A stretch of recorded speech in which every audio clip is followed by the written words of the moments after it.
Tomb Raider is a long-running 3D action-adventure series developed by multiple companies.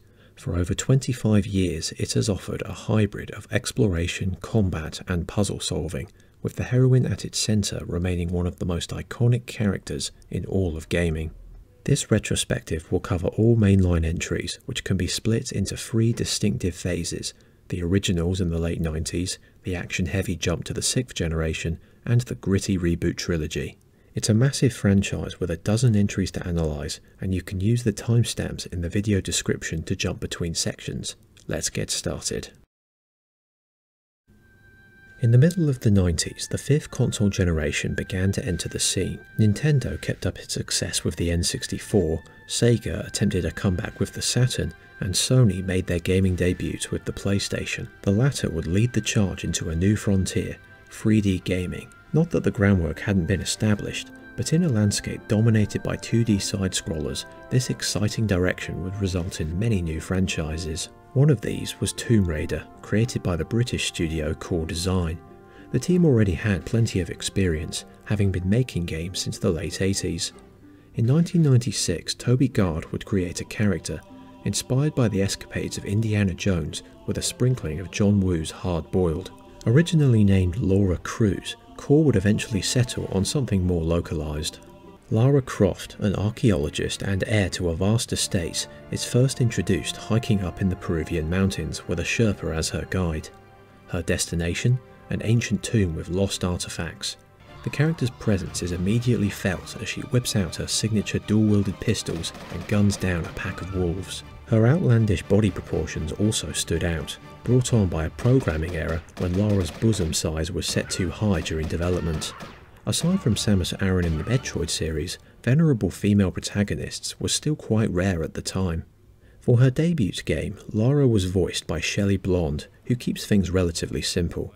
The game's opening shows the character being hired by business tycoon Jacqueline Natler, who tasks her with finding 3 pieces of the Ski-On. Based on Lara's mannerisms and outfit, however, we know that she's really into it for the thrill of the search. The first thing you notice in the opening level is how quiet the game is. Some versions of Tomb Raider play ambient pieces or action cues when taking on obstacle courses, but on PC all I heard was the sounds of the main character, growling from the wild animals, occasional enemy dialogue, and gusts of wind blowing through the environments. Lara Croft may be a determined go-getter, but you're all alone on the quest. This surprising sense of desolation defines the early titles. They have a sense of enduring mystery that put them well ahead of their time. One small detail that stands out is how corpses stay where they are rather than fading away as they did in other games at the time. Instead of an in-game soundtrack, we're limited to the main menu theme, which still succeeds in its own right. It's very quiet and delicate, speaking to the long-forgotten secrets you're about to uncover.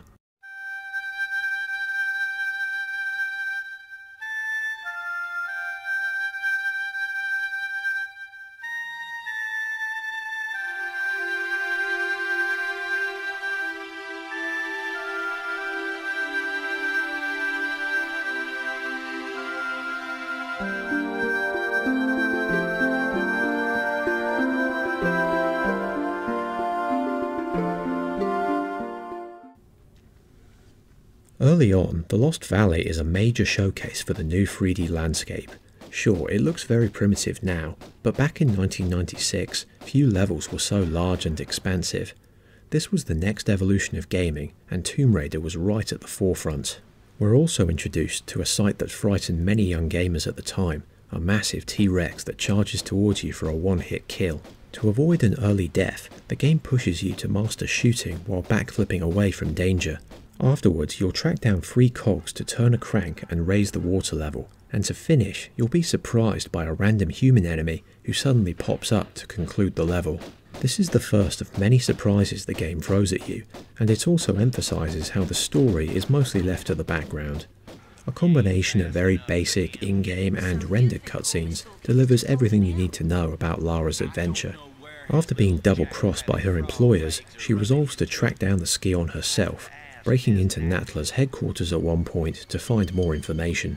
The levels themselves unfold in groups of 2 or 3, with a quick rundown of your stats at the end. What's interesting is how they often involve you descending deeper into the tombs. One moment you'll be swimming through multiple passages avoiding crocodiles, and the next you're entering the tomb of Tihocan to find a major clue. Later games in the series would mostly rely on single levels in one location, but the early design, combined with the quiet atmosphere, makes for a more foreboding tone. Playing Tomb Raider as a newbie, I realise how spoiled we've been with modern games. All the objective markers, hints and map markings constantly telling you where to go, it's so far removed from games in the 90s. If I had played the original releases on PlayStation 1 as a kid, I would have been completely stumped for hours. Keep in mind there were no internet guides back then, and on top of that, console versions of Tomb Raider only allowed you to save with special crystals around the levels, meaning any reloads often carried a heavy price. Dying on the PS1 version would send you all the way back to the save point, a harsh method of extending the game's runtime while hammering every misstep onto the player. This lack of guardrails also applies to the controls. If you've become accustomed to any modern 3D platformers from the 7th generation, Tomb Raider will feel rather monotonous at first, despite Lara's wide range of movements. Tank controls were an early and very persistent control scheme, one that influenced many aspects of the platforming. Lara needs to break into a run before executing a jump, stand right in front of an item or switch to interact with it, use the back step to drop down, and reach out to grab ledges before slowly pulling herself up. Precision platforming, a gameplay style shared with the Prince of Persia series, involves figuring out the correct route and then landing each jump as you slowly make your way through the environment, often with a lot of trial and error involved. Lara plunging to her death or missing a jump by mere inches will be infuriating to many, and as a result there are 2 types of players in the classic Tomb Raider titles: those who master the controls and quickly race through without a single error, and those who painstakingly inch up to every obstacle, save scumming every step of the way. I count myself among the latter, and would continue to do so for the rest of the franchise's opening phase. Going to Lara's home for a brief tutorial is essential for new players, something I made the mistake of skipping over on starting the game. Without the option of strafing, combat also takes some time to get used to. Lara's twin shooters have infinite ammo, and you can run and flip around the enemies to get a good angle. Sometimes you'll find yourself running in circles with the enemies, which range from dangerous animals to humans who often take a few potshots before running away. This Frenchman named Pierre follows you through most of the early chateau level, and at first I thought you had to kill him and take his key once you reached this wider arena. Instead, the item I needed was behind a large block that needed a push. As for the animals, the series features many of them, from bats and lions all the way through to demonic centaurs by the game's end. Generally, you need to stay facing towards the enemies as much as possible. You're very vulnerable if the enemy manages to attack you from behind, as it takes a moment for Lara to turn around. Getting a height advantage on the enemy where they can't reach you is the best recipe for success. Health kits and ammunition will keep you alive, and there's no carry limit, so be sure to collect as much as you can. You'll eventually expand your arsenal with dual magnums, dual Uzis, and a shotgun, but the starting pistols remain viable for the entire experience. Palace Midaz is where the level design really starts to grow in complexity, with multiple corridors, switches, and jumping routes. After running through some corridors and discovering one of the more infamous death scenes from the series, you come to a large room with 4 doors. Each one leads to its own platforming or puzzle challenge and is connected to a central temple with different switch combinations on top. Making it through each doorway, you'll eventually collect 3 lead bars, and knowing what you know from previous mistakes, the statue's hand can change them into gold bars, and voila, you have the keys to the next level. This kind of inventory management is very clever for 1996, the sort of thing you would only see in point-and-click games rather than fully interactive gameplay. It takes the simple video game objective of finding a key to open a door and elevates it. How they accomplished these winding levels on consoles with only a few megabytes of RAM is an impressive feat. The developer also included many secret areas with extra ammo and health packs for the keen explorer. They're not necessary to beat the game, but they would lay the groundwork for later treasures. Further on in the game, you'll really be tested by the more multi-layered level structures. Obelisk of Karmoon is a major example. There's a tower in the middle of the level with multiple bridges that need to be activated.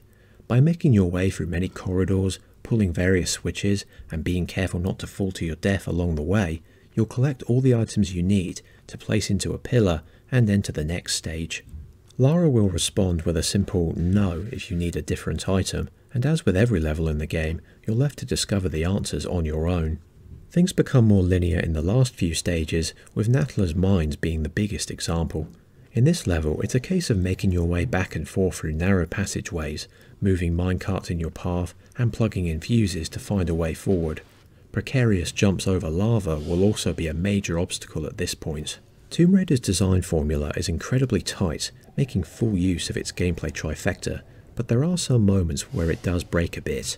Trying to climb down from this section in Sanctuary of the Scion features many high areas, and making my way down after grabbing a secret took several tries as Lara fell right past a slope to her death. Other strange moments included this part where she clipped into the wall, and at one point near the end I somehow fell in between some spikes without dying. Boss fights are by far the weakest element of the game, and most of them unfold towards the end. First up, we have a second encounter with this red shirt. Already there's a problem. We know nothing about these people, they're just generic henchmen on Jacqueline's payroll. The same holds true for the cowboy with the dual magnums. I was able to stand in place and take him out in the tunnel when he poked his head out without much challenge. To take out the skater dude with the twin Uzis, you simply have to stay behind him and grab his weapons when he keels over. It's a similar approach with the shotgun guy, just hang back and pump him full of lead until he goes down. As basic as these fights are, they don't last very long. After making it past these foes and taking their weapons, we enter the gates of the finale. Jacqueline Natala's grand scheme was to unearth the kingdom of Atlantis and unleash vicious creatures into the world for a kind of forced natural selection. This is the longest chapter in the game, and certainly the most challenging, a long climb to the top of a tower. Immediately after stepping in, you'll be surprised at how eerie the place feels. Despite the limited graphical quality, the creepy heartbeats and pulsating red corridors would surely have terrified players back then. You also have the toughest fights in the game, as the demonic entities attack you relentlessly and sometimes on narrow platforms. At this point, puzzles are kept very brief, such as this one where you have to block a rolling boulder, then circle back round the doorway to reset it. One unfortunate moment comes near the end when you enter a room with a blood copy of Lara, looking a bit like E.T. for some strange reason. There's a chance that one demon could spawn late in the previous room, but there's no way to return to it as you're cut off by a slope. At this point I had to reload back to a previous section and play through again, making sure to kill all enemies before proceeding. The climax unfolds in 3 main stages. The reveal of Natala as a former Atlantean scientist imprisoned for her experiments segues into this abomination, which you can run around and shoot as it drags itself towards you. It's pretty straightforward as long as you don't let it grab you for another nasty death scene. Making your way back up and destroying the Scion triggers the final level, an escape through narrow trap-filled corridors that reminded me of Minecraft while playing. The traps are quite devilish here, and you'll have to make multiple moves quickly if you want to get through unscathed. Natala herself is insanely easy, just shoot her human form, then her demon form, and she'll go down. It says a lot about the boss fights when the final platforming challenge to get out of the pyramid is more difficult than the boss itself. Lara climbs out safe and steals Natala's yacht as the island explodes. Tomb Raider was a smashing success, making an enormous profit and turning Lara Croft into an international sensation. Over 25 years, it's unlikely that many would want to replay it, but it remains a crucial piece of gaming history. With a single game, Core Design drastically improved the fortunes of their publisher Eidos Interactive, who quickly seized on the potential of a franchise. They demanded a new game every year, with the first sequel already in pre-production before the original Tomb Raider came out. This would take a heavy toll on the Core Design team, who crunched non-stop for the next 6 to 8 months. During this development period, polygon counts grew, the gameplay focus shifted, and artificial intelligence was improved. In 1997, Tomb Raider 2 was a highly anticipated sequel. It joined the likes of Final Fantasy VII, Crash Bandicoot 2 Cortex Strikes Back, and Castlevania Symphony of the Night as the 3D craze continued to expand. Core's second outing was generally well received at the time, though looking at it now, the sense of exploration does feel rather neutered in favour of straightforward action. At the time of its release, Lara Croft herself was skyrocketing in popularity. 10 years before gaming went mainstream, the adventurous heroine was making appearances all over the place, from energy drink commercials to MTV, and real-life models portraying the character at trade events. Nathalie Cook was the first to step into the cave-hopping outfit, followed by Rona Mitra from 1997 to 1998. All of these renditions ingrained the character into the minds of not only players, but many fans of entertainment media, adding to the character's recognisable status. As for the game itself, Tomb Raider 2 centres on the Dagger of Xi'an, a mythical weapon that transforms anyone who stabs themselves in the heart into a dragon. An Italian cult named Fiamma Nera, led by the underdeveloped and highly forgettable Marco Bartoli, also desires the weapon, and as the game opens on the Great Wall of China, the sense of familiarity is strong. Lara may be sporting a more detailed character model, a swaying ponytail, and a new voice from Judith Gibbons, but any fans of the first game had no trouble jumping back in. On the other hand, I had some issues with the game's resolution at first. A title this old requires a fix to run properly, and luckily the PC version has a free downloadable patch that automatically converts the screen size for modern monitors. Tomb Raider 2 also had a 5-level expansion pack called the Golden Mask, which is still available to download for free to this day. Modern publishers take note. From the word go, the game marks itself as an iterative sequel, moderately pushing things forward across the board. Lara's home expanded with a full assault course, more rooms, and a personal butler you could lock up in the freezer. Tomb Raider 2 is broken into 3 main sections: the Great Wall of China, the wreck of the Maria Dora, and the Tibetan Mountains. When you first start out, the feel and tone is very similar to the first, breaking into a tomb hidden beneath the world wonder. You'll quickly get acquainted with some of Lara's new moves, from slowly climbing walls to riding on zip lines. You'll also come across a cultist guarding a sealed gate, which sets the story into motion. Each section is broken up by the pre-rendered cutscenes, which show Lara travelling to each location. Whether she's being knocked out by the enemy or flying a cargo jet, the structure is well defined. This is also true for the music. Background tracks are present for this entry, while the main theme sounds much more intriguing and contemplative.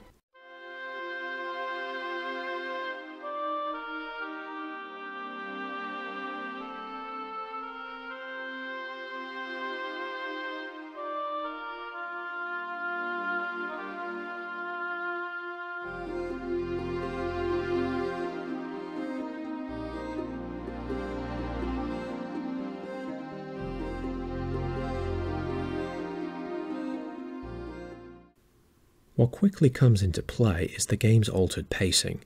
There is a much greater focus on combat here, especially when you reach the oil rig section. It works the same way as the original, with the enemies now following you on top of crates and other objects. Mercenaries with flamethrowers will be the biggest danger, as you can't put out the flames by rolling, only by jumping into water. If you don't have a pool nearby, Lara will keep on bleeding health, a reminder to keep your distance wherever possible. New weapons like the harpoon gun and M16 provide additional options, with the former being very fiddly to use underwater. The problem I have with the heavy shooting is how health packs drop at a very low rate. With the enemies constantly chipping away at your life bar, you'll have to be very careful with ambushes. From 40 fathoms all the way through to the deck, I barely survived on a sliver of health with very few reprieves. In the best cases, you'll scrape through encounters by the skin of your teeth, but at worst you'll find yourself trapped in unwinnable situations. Take this firefight at the Barkang Monastery, which seems to have inspired Uncharted 2 with all its elaborate statues. After casually taking out some spearmen who are only guarding their sacred place, some armed thugs spawn behind Lara when she crosses an invisible line. My health was down to its lowest point and I was out of medkits. These masked men took more bullets to defeat and cover was nearly non-existent. I was shot down over and over again with seemingly no way to progress. At times like these, you have two options: either do the level all over again, or use a cheat code to give yourself all weapons and 50 health packs. This problem could have been fixed easily by placing more health packs on the enemies. The one area of the combat that has improved are the bosses. The bullet sponge humans are out, replaced by some mythical monsters. Angry yetis charge at you with powerful punches, and this guardian in the ice palace lumbers after you, requiring regular dodging to avoid its attacks. The platforming fares better, but there are still moments of frustration and segments where the game feels inconsistent. I was making more use of the walk and sidestep moves this time around, which proved very helpful despite the gaps in the levels. Early on in the offshore rig, I found this bunk bed with a button that opened a hatch to proceed. An infuriating glitch occurred where the camera zoomed in and couldn't be moved. At first I thought I had a dead save file, that is until I pulled out Lara's weapons and reset the camera.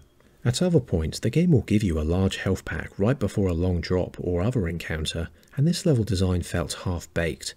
Having to drop down and deplete almost all your health, then being forced to use a healing item rather than saving it for later, only adds to the frustration. Every ledge should have had a defined way down, rewarding players for being careful in the platforming. One item that did make their debuts here are the hidden dragon statues, split between silver, jade and gold, though unfortunately they don't unlock anything but bragging rights for your diligent jumping. On that note, the second Tomb Raider features many darker sections that require flares to light the way, and the game showers you with many throughout the adventure. This is most effective in the latter half, with a cave of giant spiders being very unnerving. This use of improved lighting is easily the game's strongest achievements. Tomb Raider 2 also adds one major component in keeping with its action-packed scenarios, vehicles, which slot in well with the more populated areas. Despite bumping around the terrain, the controls are straightforward, with the action button gunning the engine for some James Bond-esque stunts. We have a boat in the Venice level, which has to be raised up to the next canal at one point, and the snowmobile in the Tibetan mountains. This one goes back and forth. On the one hand, it's fun to ram the enemies as you charge through the snow caves, but on the other, some awkward collision detection and long falls can lead to frustrating deaths. Eventually, with multiple artifacts in hand, Lara returns to the Great Wall of China and opens the Temple of Xi'an. Claiming the dagger is easier said than done, as you're led into an extended gauntlet. Dangerous animals, swimming through tight passages, long climbing segments, and many death traps, this level has it all. I was caught off guard by both narrow ledge grabs and a couple of jumps near the end. On this ladder you have to backflip, then immediately do a side roll to grab the ladder behind Lara. This is partly down to technical limitations, as platforming characters didn't have the ability to look backwards yet, but it still felt finicky after many attempts. On reaching the dagger, Bartoli and his robed bodyguards swipe it and enter a strange dimension to begin their ritual. As you'd expect, the floating islands are very far removed from the rest of the game. Green crystals, unclear roots, and living terracotta statues wielding giant swords and spears. These are just some of the obstacles that stand in your way. The lighting continues to impress as walls of flame press up against the water as you make your way through. Heading to the dragon's lair, the final battle comes to fruition. Bartoli's reptilian form looks intimidating, but you only have to watch out for his fire breath. Just like the flamethrower guys, you'll die very quickly if you don't find a body of water. Unlike the previous game, you have to pull the dagger out of Bartoli's chest to finish him off, which also triggers the destruction of the temple. In an interesting twist for the time, the game doesn't end here. Instead, you'll battle one more pack of goons invading Lara's mansion for revenge. Packing nothing but a nightgown and a shotgun, the endlessly confident protagonist shoots her way through the enemies. Afterwards, players eager to see Lara take a shower were left wanting as she shoots the cameraman in the face to end the game. In my eyes, Tomb Raider 2 is somewhat weaker than the first, but in 1997 the game achieved greater success.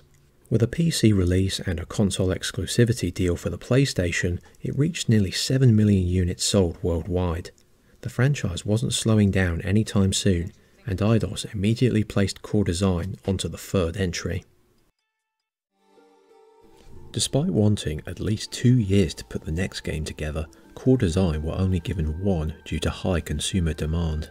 Another difficult and tight schedule ensued, with Tomb Raider 3 Adventures of Lara Croft arriving in November.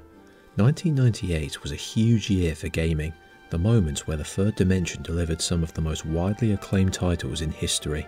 Ocarina of Time, Half-Life, Metal Gear Solid, Crash Bandicoot 3 Warped, video games were starting to do more with the perspective, especially when it came to story and set pieces. Standing out in this group of excellent releases would prove very difficult, and the third Tomb Raider, despite reaching 6 million copies sold, didn't receive as much positive attention. Outside of the games, Nell McAndrew took over from Rona Mitra on live-action duties, but would later be fired after a controversial appearance in Playboy magazine. Core Design was granted an injunction, and the publication covered up any references to the Tomb Raider franchise. Adventures of Lara Croft concerns a meteorite with immense power that crash-landed in the South Pole millions of years ago. Its secrets are connected to 4 artifacts spread around the world, with the seemingly unassuming Dr. Willard of the RX Tech Corporation searching for them. Lara encounters him soon after the first level, an Indian jungle with winding tunnels. Tomb Raider 3's story features a larger scale and a higher use of in-game cutscenes. Croft will frequently interact with many nameless characters to learn more about the meteorites, from a wounded mercenary to underground cultists. In turn, the pre-rendered sequences transition between the main chapters and fill in story gaps, occasionally reaching back in time to previous explorers. While many of the side characters don't receive much build-up or development, the narrative still offers up some intrigue. This is often accomplished through environmental storytelling, like this scene near the end of Caves of Kalia. RX Tech mercenaries are suspended lifelessly in some twisted contortions, adding to the sense of danger as you take on live sword-wielding statues. On the ground, reviewers noted that little had changed outside of some simple additions. Deep mud is the first of many natural hazards, and crawl spaces are also introduced. Simply hold down the full stop button on PC, and Lara can slowly fit through tighter spaces. Indeed, the use of natural obstacles is the most noteworthy aspect of the levels, with many death traps along the way. Poisonous darts that slowly eat away at your health, false or invisible platforms that test your precision, and electrified flooring or deep water rapids that deliver an immediate game over. At the time, some singled out these obstacles as deeply frustrating, and trial and error often plays a larger role in the third title. Despite this issue, you'll still find some small yet effective efforts to improve on Tomb Raider 2. For starters, the split between gameplay styles has returned to the centre. Shooting your way through populated areas has been de-emphasised, and the levels are often longer with a higher amount of platforming. The best change for me was the hidden treasures, which have been changed to these floating green crystals. Picking one up refills a good portion of your health, rewarding you for exploration and removing the sting of a difficult gunfight. Lara Croft seems to have a more ruthless side in this one, something you'll see as soon as the US chapter begins. Making her way through the Nevada desert, nothing will stop our protagonist from claiming the second of 4 artifacts, not even the military police of Area 51. After blasting her way through a wall with some TNT and getting caught, Lara sneaks her way through a highly secure facility, often making use of other nameless prisoners to beat up the guards for her in an extended section without weapons. A light dose of stealth ensues as you avoid lasers and other traps, though luckily the guards with batons are slow and cumbersome, avoiding any repeated fail states. At one point you'll even outrun a rocket jet to clear the path to the end of the level. Long before a band of crazy conspiracy theorists thought about breaking in, Tomb Raider 3 fully embraced a more outlandish scenario. Stumbling on alien autopsies and climbing inside the UFO at the end is a brilliant payoff to your efforts, the kind of sci-fi hijinks that feels right at home in the adventure genre. This set of chapters was also the site of the strangest glitch I encountered. Tomb Raider 1 ran fairly well with the occasional shift in screen resolution, Tomb Raider 2 required a patch to get it working properly, and Tomb Raider 3 features scrambled graphical textures and invisible barbed wire on PC. When I reached the end of the Nevada desert chapter and hopped the fence, the character models lost all detail, the menus turned into a scrambled mess of pixels, and ladders and other obstacles changed colour, though luckily a quick load reset the textures. Outside of these issues, you won't need any downloads or patches this time around, and on the whole, the sequel isn't lacking when it comes to environmental variety. On your way through, the soundtrack contains a strong sense of build-up, with the main theme compelling Lara to press onwards.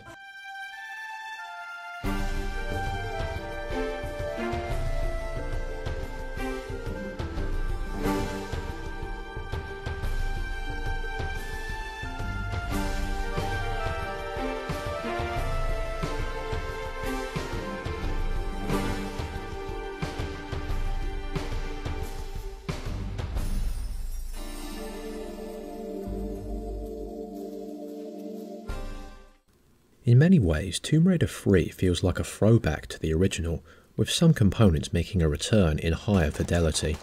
As you make your way through the game's second chapter, murdering some cannibalistic tribesmen, the dinosaurs make a brief return for some Lost World style action.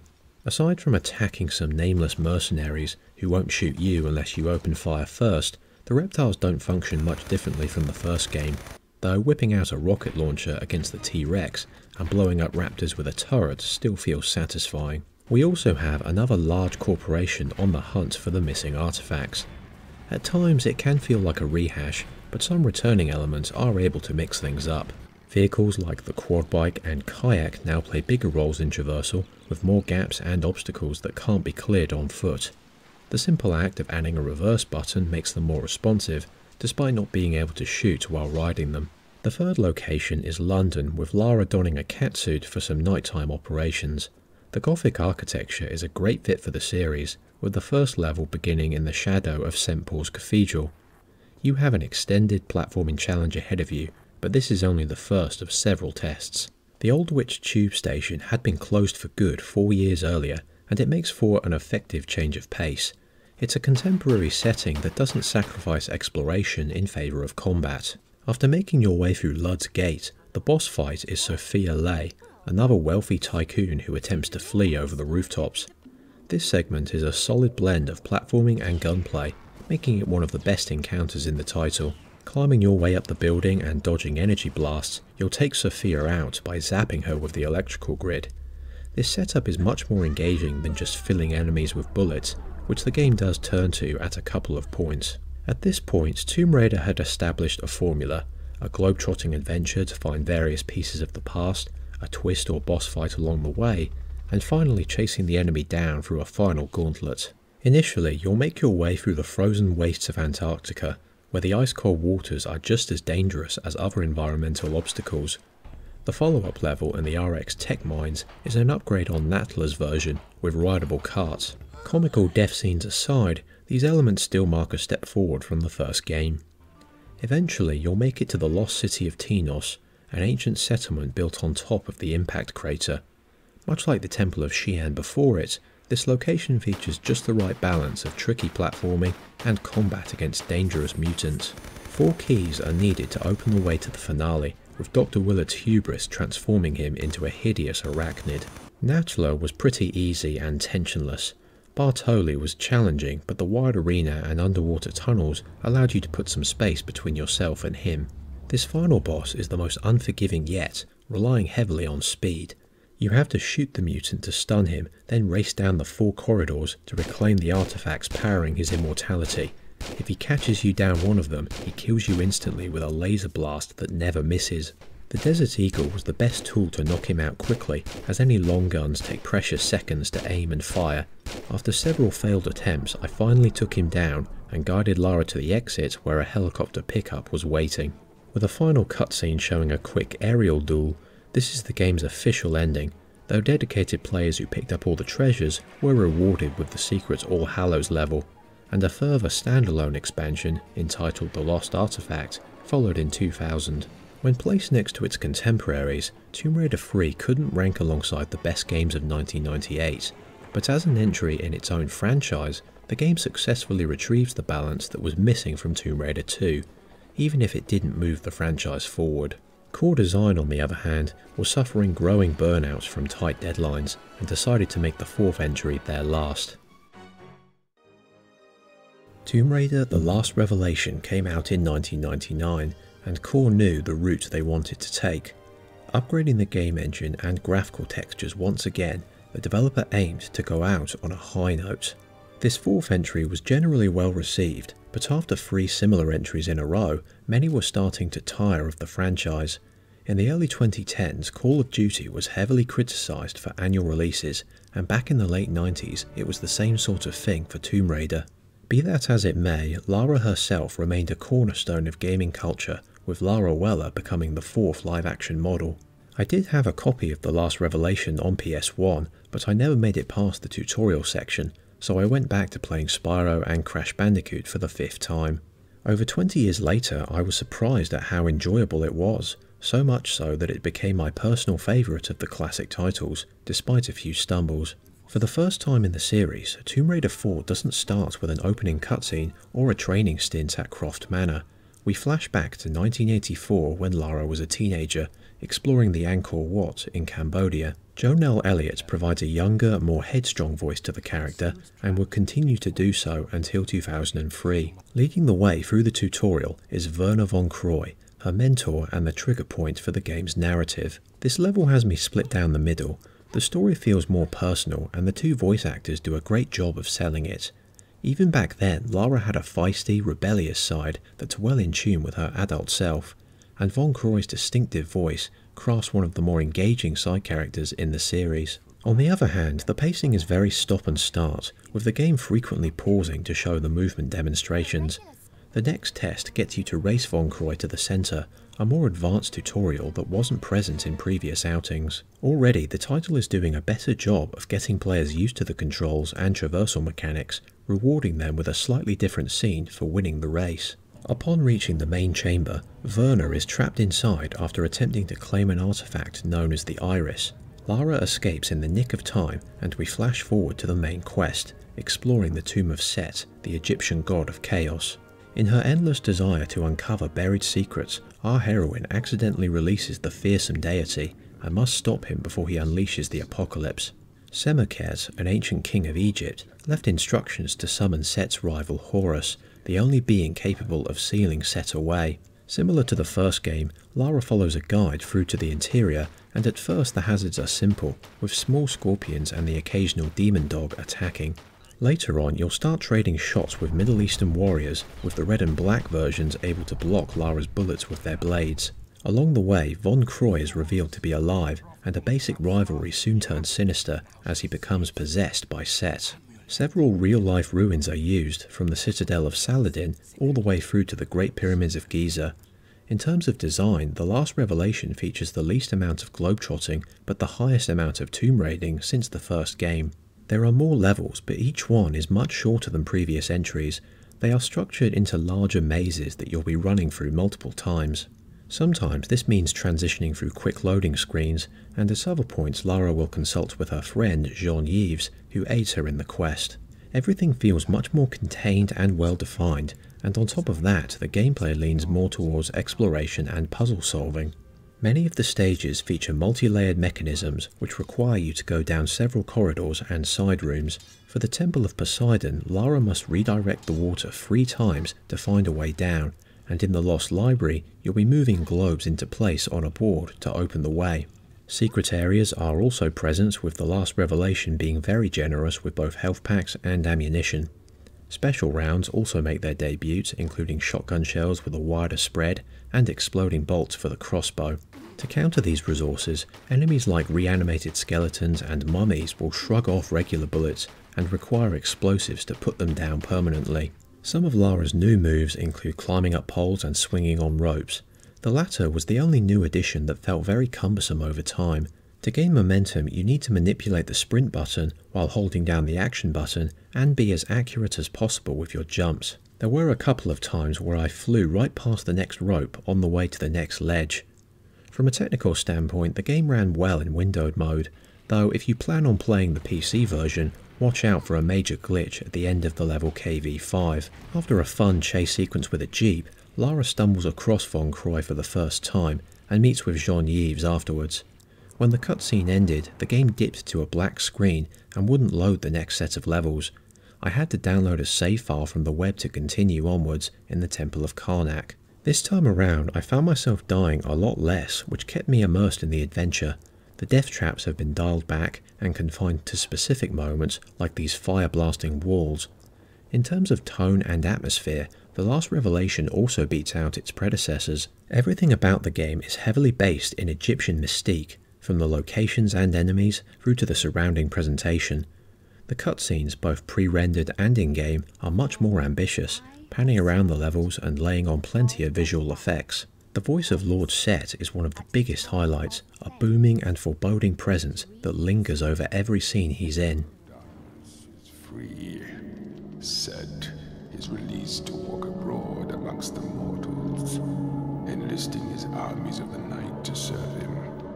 He who removes the amulet and releases the dark power of Set shall summon the sun god Horus. In turn, the soundtrack is especially haunting and mysterious, a perfect match for the ancient god Lara goes up against.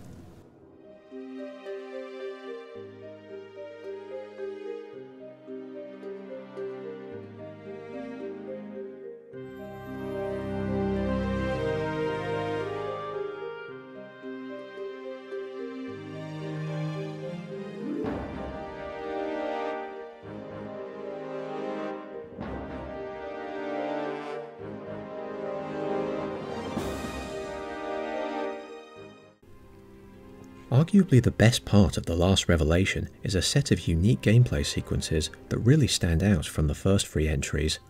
10 years before Uncharted 2 came out, Core Design had their own moving train level, and for the time it's very impressive despite the short length. You'll carefully make your way along the carriages, taking out enemies and acquiring a crowbar.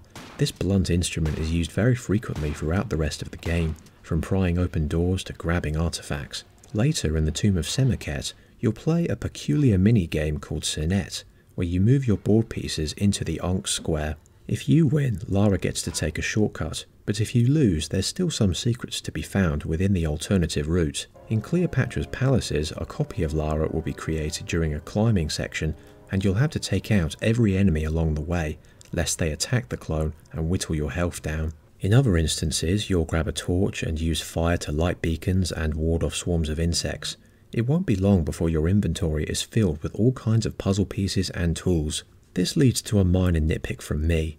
The multi-tiered radial menu from previous games has been replaced with a single line containing all items, and it can take a moment to cycle through and find the one you need, be it an armament, health pack or tool. This change also forces you to be much more diligent throughout. If you're not careful, you may find yourself at a roadblock without the right item to continue. From the moment you enter Cairo, Tomb Raider 4 really sucks you in with an apocalyptic background, the dark clouds forming overhead and the desolation of the streets.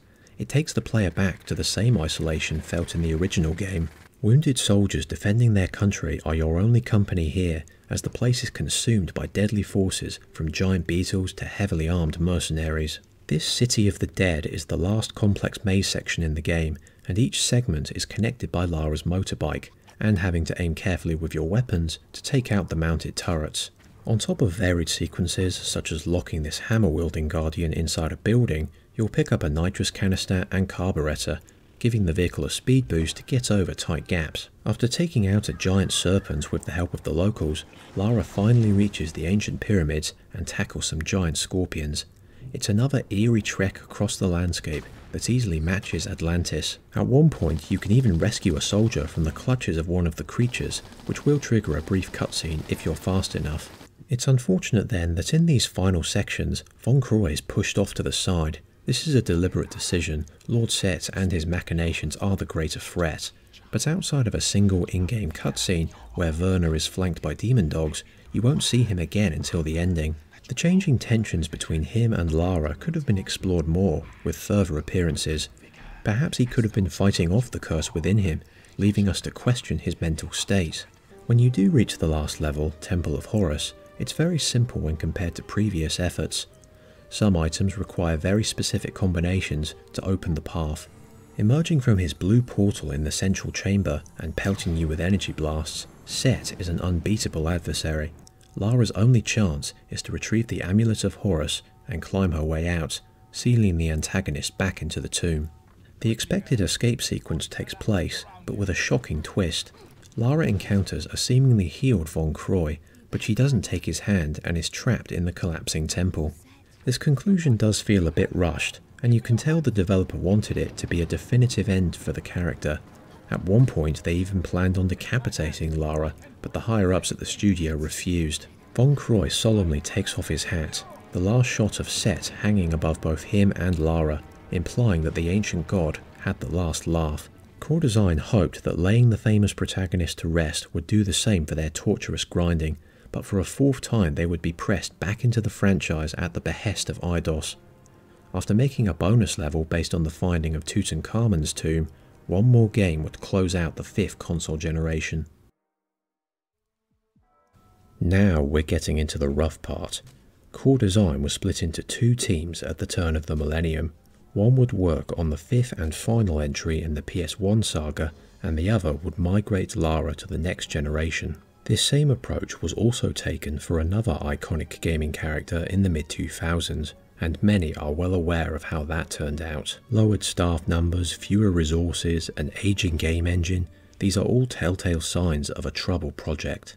While this isn't an awful game, Tomb Raider Chronicles feels like an afterthought, a desperate bid to squeeze one more game out of the PlayStation before moving on.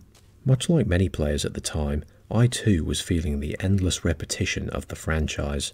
Sometime after Lara was trapped in the tomb of Set, a funeral is held at Croft Manor. In the shadow of a flamboyant, egotistical statue, 3 of Lara's close confidants reminisce over her past adventures. Winston, the resident butler, Bram Patrick Dunstan, the family priest, and Lara's former history teacher Charles Kane bookend each section and comment on the protagonist's actions. As the title implies, the 5th Tomb Raider takes place in segmented flashback chapters with 3 to 4 levels for each. It's the shortest game in the mainline series by some distance, taking less than 4 hours to complete for seasoned players. Aside from Golden Rose treasures and unlockable extras, the game didn't offer much value when it came out. We open in the streets of Rome, with Lara flaunting her way onto the stage of an opera performance before racing her competitors to find the Philosopher's Stone. Interestingly, an optional tutorial is woven into the backstage area, a seamless integration without any separate loading. This level resembles the Venice sequence in Tomb Raider 2, though it doesn't have any vehicles, focusing more on pure shooting and platforming. We're soon introduced to a common theme of the chapters, a pair of villains. For the first round, we have the returning Pierre Dupont and his partner the Redshirt, whose name is Larson by the way, from the original game. Both are tacked on for good measure, not really adding anything as you already battled them 4 games earlier. Beneath the Italian capital lies ancient gladiators and lava traps, though before entering the tomb you have to take on this crappy boss fight, a 3-headed live statue that really doesn't pose much of a threat. Because the serpent is rooted in place, all you have to do is side flip and lay on the firepower. If you have some shotgun ammo, the boss goes down quickly, but I had to rely on the twin pistols, which turned it into a tedious bullet sponge. On the way through the Colosseum, we get one of the silliest cutscenes from the franchise. Lara is hanging from a ledge, Pierre is armed and has the protagonist right where he wants her, but instead of pulling the trigger, he helps her up and she easily tips him over the edge by getting up in his face. As a prequel, having to connect with previous entries can really damage the tension in Chronicles, and this isn't helped by a continued lack of innovation. With vehicles being restricted to cutscenes and few set-piece moments, Tomb Raider Chronicles is forced to rely on the most basic version of the franchise's core formula, only this time it scrambles the inventory and limits the resources as you move through each chapter. Even the new moves feel slow and superficial, as if they were designed to pad out the game's runtime. Lara can balance her way across beams and search shelves for items. That's pretty much all you're getting in this tired entry. The graphics and soundtrack also make a muted impact. 5 games in and the series was really starting to show its age. The main theme feels conflicted. It starts off on a somber note with Lara's funeral, but then reuses multiple cues from previous outings, indicating that Chronicles doesn't really go anywhere.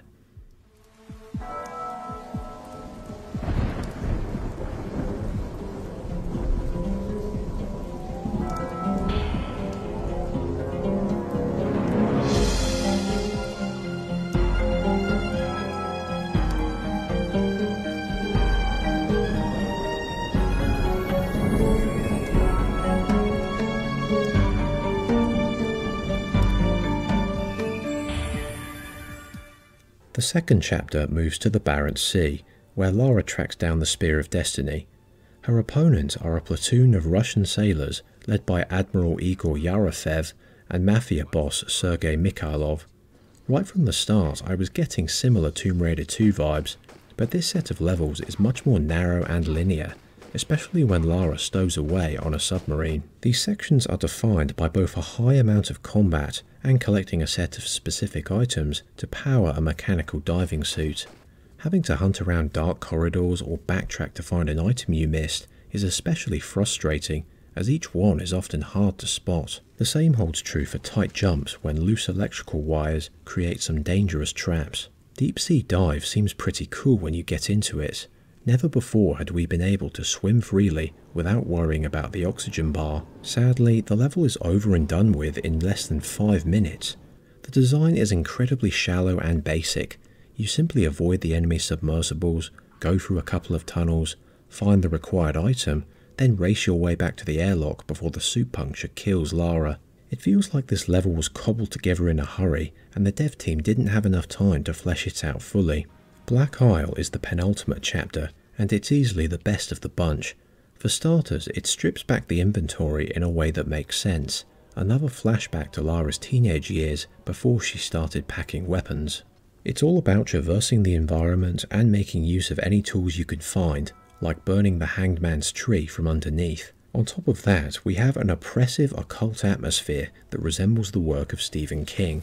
The grisly visage of the hanged demon sets the tone effortlessly, and being chased by dangerous imps and the ghostly Vladimir Kaleta works a treat, as does trapping a water hag in a cage to clear a path. Without any means to defend yourself, you feel vulnerable in this chapter, something that the franchise has rarely repeated since. Some platforming challenges rely heavily on trial and error, like this part where you have to quickly jump through multiple slopes to reach a crawl space, but otherwise it all works well. Moving back to the present, the conclusion takes us to New York with a techno sci-fi aesthetic. Packing a headset, HK rifle and a skin-tight sneaking suit, Lara embarks on a daring heist to take back the Iris at Von Croy Industries. When you put aside the influence from Metal Gear Solid, it's hard going at first, as Chronicles again leans into third-person shooting that many other games were doing better. Having to carefully target the heads of these armoured soldiers can be a pain. Unfortunately, the last level of the classic saga plays you out on the most frustrating and buggy scenario. Red Alert is all about the action as Lara climbs to the top of the skyscraper to escape. This final chapter is already rife with punishing hazards like this instant kill laser corridor and a grapple gun that requires ammunition to progress. But things get even worse when the game throws in some androids out of nowhere. Through a convoluted process, you have to shoot a water pipe, fire at the robot until you can see the metal parts, then turn on a switch above to electrocute it. Also, you can pick up one half of a key. Oh, and do it all with limited HK rounds and health packs. The design here is so bad that Core had to place an infinitely spawning ammo pack on this crate so the player could take out the foe. At one point in the chapter, you literally have to run all the way up a straight corridor with no cover to pick up some large health packs, dodging enemy fire and hoping you can make it back to the elevator in time.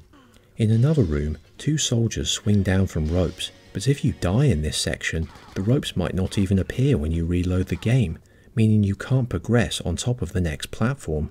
Rather than feeling tense, so much of the New York section feels painfully contrived. Dodging a helicopter on your way to the roof is the only half-decent section here. Once you've finally slogged your way through, the ending plays with the 3 characters departing, but that's not all. We watch Werner von Croy and his associates digging through the Egyptian ruins and finding Lara's discarded backpack. I can imagine the developers' hearts sinking when they put this final cutscene together.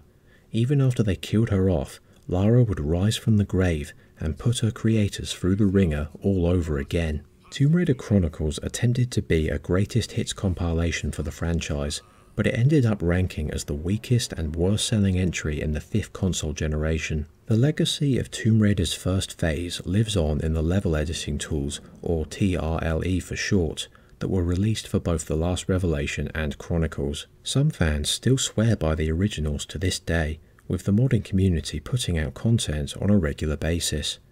As for me, here's how I would rank the classic titles. Chronicles sits at the bottom with Tomb Raider 2 in 4th place, the original from 1996 sits in 3rd, with Tomb Raider 3 and The Last Revelation taking the top spots. Having finally emerged from this long cycle, the fanbase hoped that Lara Croft would make a major leap forward.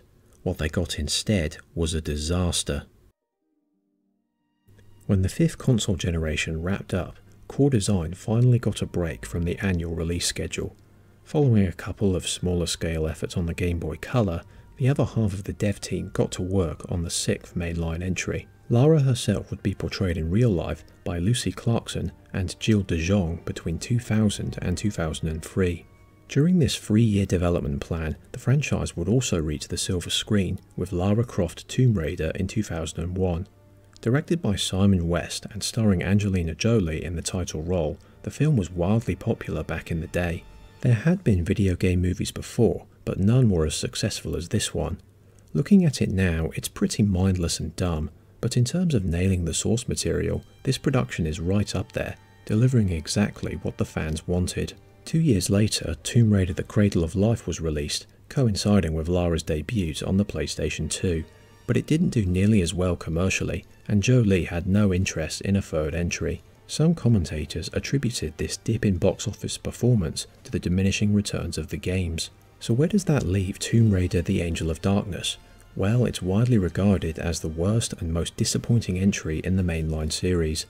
In the summer of 2003, it was one of the most anticipated video game releases, and came with a heavy marketing campaign. This was Lara's big moment, where the franchise finally evolved into something greater on new hardware, but it didn't turn out that way. Something went wrong during development, baffling decisions were made, the game wasn't tested thoroughly, and the end result proved so damaging that core design would be closed and sold off shortly thereafter. Much of the blame lies with Eidos, who rushed the game out to market, but let's examine the crippling flaws one by one.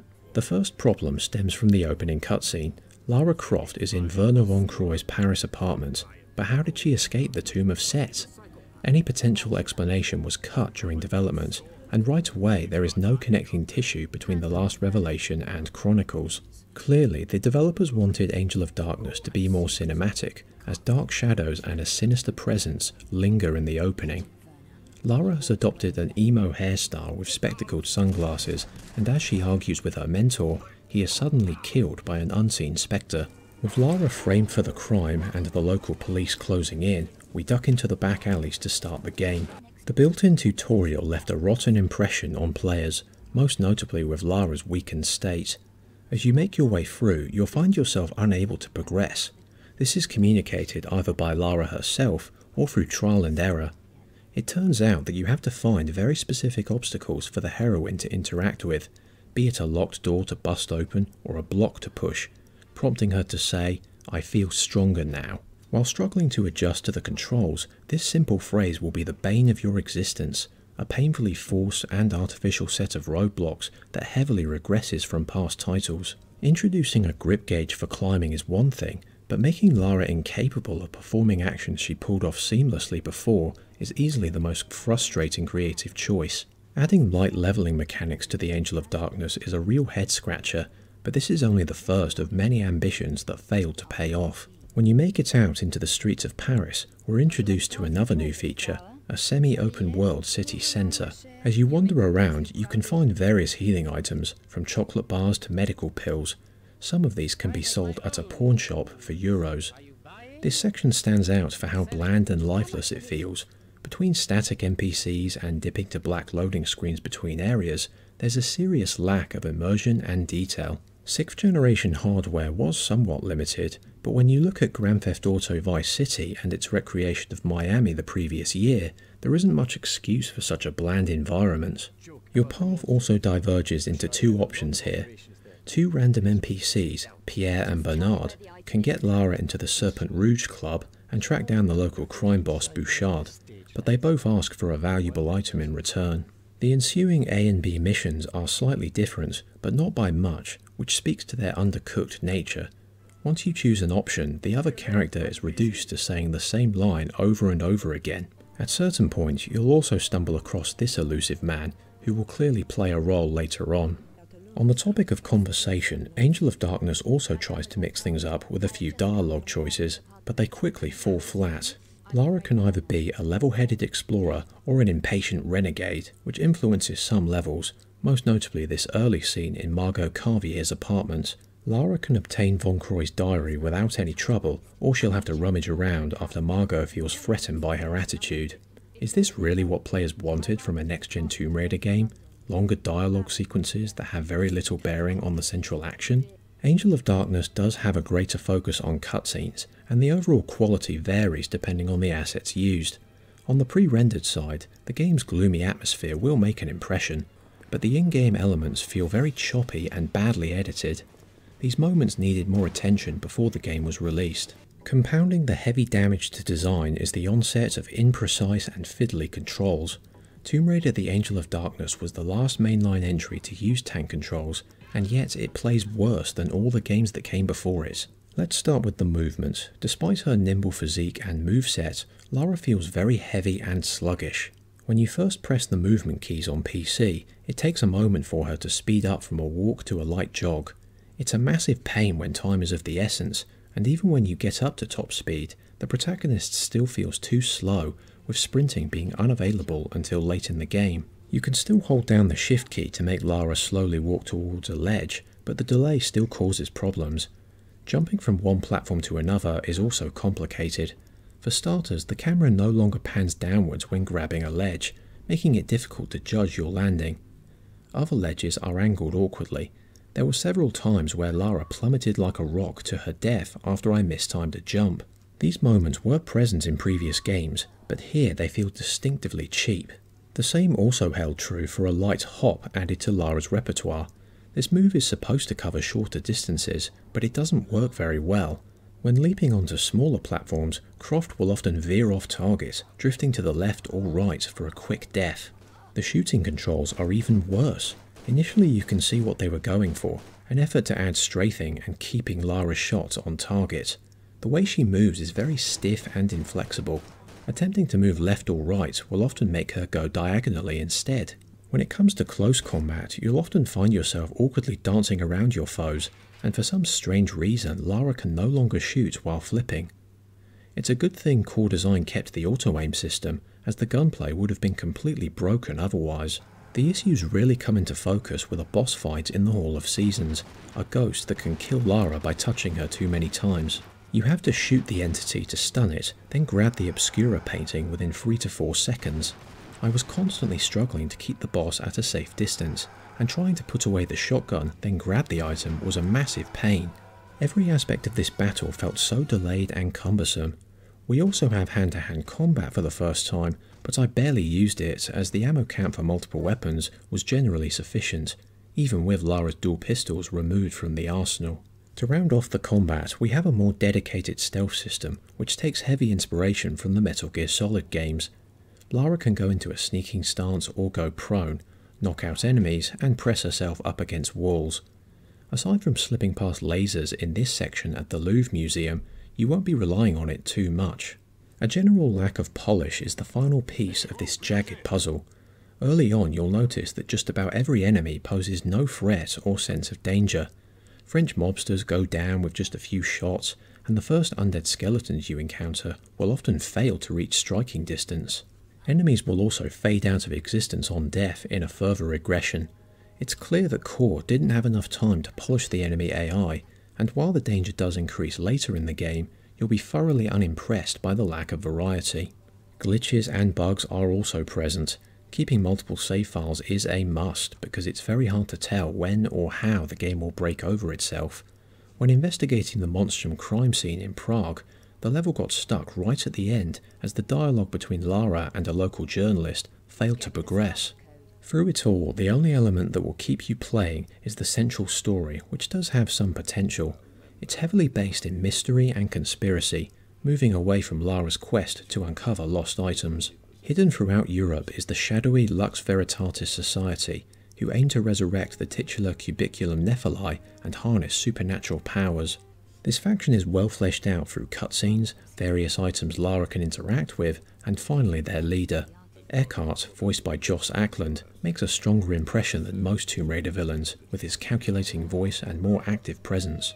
We see his machinations more frequently, and at one point he pushes one of his assistants into the jaws of a hideous monster, letting you know that he means business. When the surrounding presentation does click, Angel of Darkness creates its own brand of enticing detective work that pulled many players in. One of the biggest highlights is a return to Von Croy's apartment, where the finer details of his demise at the hands of the Monstrum are gradually teased out before Lara has to fight a mafia assassin in the crumbling building. Animations have been improved a fair bit on the new hardware, and the music is simple yet effective. The main theme for Tomb Raider 6 was performed by the London Symphony Orchestra, and the result is both melancholic and desperate.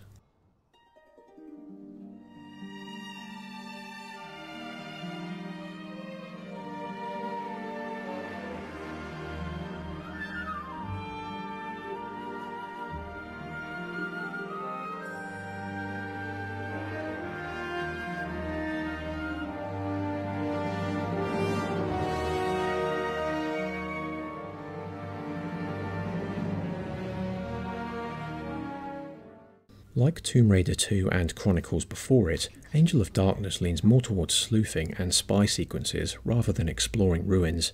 Once you enter the Strahov fortress and bio-research facility, the game's aesthetic pivots towards a highly industrial tone, culminating in a rather unwelcome surprise. You make it through the longest level in the game, only to stumble across Curtis Trent, who suddenly takes centre stage. It's not hard to see why fans would be upset here. We have a character we know next to nothing about, suddenly entering the scene and snatching the reins off of Lara. It's only for a couple of chapters, but it still comes off as desperate. Eidos and Core really wanted Curtis to become a regular fixture in the series, a character who would eventually launch a spin-off franchise to run alongside the planned mainline trilogy. I took one look at his chest bandolier and was immediately reminded of Nathan Drake, but Curtis has no memorable presence whatsoever. He doesn't control much differently, and his unexplained force powers are relegated to brief cutscenes where the camera glides through a locked door to find a key code. The sanatorium and the maximum containment area seem to take notes from Silent Hill, as test subjects with spikes protruding from their bodies rush you. It doesn't help that these levels delivered the worst glitches I encountered. After going through this door, the next section refused to load, leaving an empty black void. Eventually we swap back to Lara and she teams up with Curtis for the final showdown. Two levels that work well are the aquatic research area and the Vault of Trophies. Both are very low on combat, and the underwater sections feel more in tune with the franchise's pedigree. Solving a statue puzzle while keeping an eye on Lara's breath gauge is far more engaging than other set pieces. Unfortunately, it doesn't last long as we're tossed into another frustrating boss fight. Curtis takes on Eckhart's mutated assistants, and because of the controls, you'll find yourself getting knocked down over and over again as you attempt to shoot the weak points. Trent is seemingly killed off by the creature afterwards, an unceremonious end to a completely insignificant character. Meanwhile, Lara pursues Eckhart to his secret lab, which uses a more medieval look. The ensuing fight is a dull waiting game. You dodge his attacks by crouching or going prone, let him run into the centre, then fill him with bullets. This is then followed up by his right-hand man Karel, who is revealed to be Von Croy's shape-shifting killer. The clunky controls deliver one more insult as Lara climbs up to deliver the final blow. Because the movement speed was so slow, I was knocked back down to the lower levels multiple times by energy blasts before making a few lucky jumps. The Angel of Darkness is finally destroyed, and Lara claims the Chirugai blade for herself. She gazes into a foreboding portal, intrigued to uncover its dark secrets as the game concludes. Tomb Raider: The Angel of Darkness is rushed, buggy, and unfinished.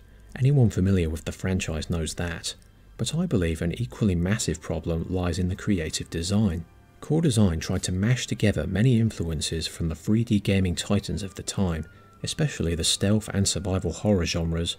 Instead of a smash hit, they lost the franchise's core identity and alienated millions of gamers in the process. There was no way back for Lara's original creators, and her adventures disappeared from view for the next 3 years. Welcome to the second phase of Tomb Raider. It took us a long time to get here, but we made it. Following the Angel of Darkness debacle, Eidos searched for a new studio to take ownership of Lara Croft, eventually settling on the American studio Crystal Dynamics, who were best known for the Legacy of Kain series. Between 2004 and 2006, they got to work, aiming to put aside the missteps of their predecessor. As a new beginning for the franchise, Tomb Raider Legend was a confident, action-focused release that packed a ton of attitude and finesse. This went hand in hand with a new Lara Croft model, Karima Adabib. It seemed to take some further inspiration from the first two feature films, stamping itself onto the scene and hailing Lara Croft's next chapter, arriving on just about every gaming platform from the Xbox 360 to the PlayStation Portable. The game's intro is a perfect summary of where this new phase was going, a kick-ass display of action, characters and locations in less than a minute. I went with the PlayStation 2 version back then, having heard a lot of good things about it from reviews. Some claimed it was the best entry in the series by far. While it does hold the most nostalgia for me, I'm going to look at the 7th Tomb Raider more objectively. Legend plants us right into a new timeline, delving into Lara's childhood for the first time as she narrowly survives a plane crash with her mother in Nepal. Told through several flashbacks, they come across a tomb with a strange sword, setting up a personal motivation for the adult Lara in the present. She's introduced to doing what she does best, climbing her way to parts unknown. This version of Lara is easily my favourite. It maintains her confident athleticism while giving the character a more caring side. Croft is voiced by Keely Hawes, and she brings a more soft-spoken performance. Even when interacting with the antagonists, she maintains a level-headed approach and rarely loses her temper, creating a more human side that earlier games rarely tapped into. Lara also has more outfits than ever before, from a Special Forces uniform to a very seductive evening dress for some added customization. For this and future adventures, she is supported by her tech expert Zip, voiced by Alex Desert, and her academic guide Alistair, voiced by Greg Ellis. Both are simple yet effective additions to the cast, falling in line with the new, more lively tone. This first impression is quickly followed up by the core gameplay, a substantial improvement on Angel of Darkness. Tomb Raider Legend works fine with a mouse and keyboard, but it was clearly designed for a gamepad. I used an Xbox One controller paired with Steam, which worked surprisingly well. As soon as the Bolivia chapter begins, every move feels more active and responsive. When you move the left analog stick, Lara immediately starts running, and the camera is now in your control with the right stick, bringing the franchise in line with contemporary third-person adventure games. Legend is quicker than any other entry before it, and this marks a major change of pace. Rather than slowly wandering around the levels and teasing out every detail, you're encouraged to press on, making your way to the next set piece, which are often announced by a blue figure. This could be fleeing from danger, or a quick-time event which took inspiration from Resident Evil 4 and God of War for a cinematic angle. This is easily the most dated element, as having the player find a way out of these near-death situations themselves would have been more engaging. The death montages for Lara gained a lot of views on YouTube years ago, something that would carry through to the franchise's third phase. You won't mind the QTEs too much when the core gameplay loop is well made. Climbing and traversal have received the biggest improvements. Rather than having to grab ledges and slowly pull herself up, Lara automatically grabs onto various obstacles in the environment, and you can speed things along by pressing the action button in time with her movements. Separating this from the jump button was a very wise choice, as many obstacles are now unstable. Whether it's lampposts in Tokyo or crumbling ice in Nepal, going faster to avoid falling plays a larger role. Improved hardware allowed Lara to pull off a reverse jump off a ledge, and her acrobatics are far more impressive than ever before. The swan dive can be chained into multiple spins, and double tapping the roll button results in a very stylish front flip. It seems Lara may have missed her calling as an Olympic gymnast. There are moments where you'll make a jump in the wrong direction, or when Lara doesn't grab onto a rope, but thanks to plentiful checkpoints, the sense of trial and error is heavily diminished, putting more emphasis on a driving momentum. No longer are you slowly inching up to each major jump, now it's all about rapid progression, which sometimes includes fighting your way back out after a long descent. When you do get into combat, Legend successfully accomplishes what its predecessors could not. As soon as she pulls out her twin pistols, Lara enters a strafing mode with a jump and roll to dodge enemy fire. She can wield two weapons and grenades with an assault rifle, shotgun, SMG and grenade launcher filling out the arsenal. Utilising a lock-on targeting system, a bright red reticule means you're in range and on target, making it easy to swap from one mercenary to another. A simple kick move, knocking over enemies with a slide, and bouncing off of enemies for some bullet time acrobatics make the combat feel much more immediate and entertaining. You're always on the move, slowly whittling down the enemies, another great step up for this new phase. This same active pace also applies to the boss fights, though on PC I encountered some unfortunate glitches. Going up against Takamoto in Tokyo and Rutland in Africa, the two foes became stuck in place and wouldn't attack, making them easy pickings. On the topic of enemies, this is one of the only missed opportunities in Legend. Aside from the occasional jaguar or snow leopard, there are no creative enemies to fight outside of regular foot soldiers. To break up the levels, the developer also included 2 motorbike sequences. By today's standards, they are incredibly basic, a straight drive to the next objective while shooting up enemies in your way. They get the job done well enough, and can be difficult on hard mode. Like everything else in the game, the story of Tomb Raider Legend is a straightforward action-adventure. Lara is on the hunt for King Arthur's mythic sword, while also finding out what happened to her mother.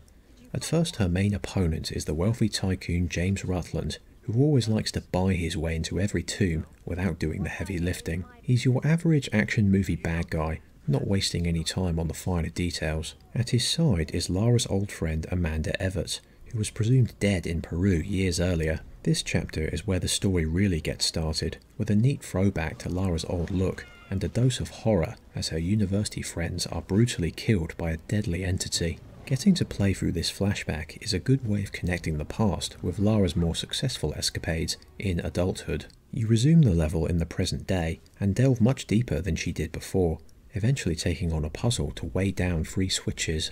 Later on, Amanda takes centre stage, but she doesn't move beyond her basic persona. After hosting the beast for years within a mysterious stone, she desires greater power and revenge on her former friend. Everything is tied together by a suite of new tools and features. Lara's utility belt is no longer just for show, it plays a direct role in gameplay. The most obvious addition is a grappling hook, which can be used to swing across gaps and pull objects back and forth. This expands the platforming and puzzles to more than just hopping over ledges, as you tug yourself across pools of water and move items into place. For the latter, Lara's binoculars have a scan feature to identify key mechanisms and give hints to progress. A simple torch to light up dark areas is the final tool and operates on a simple recharge timer.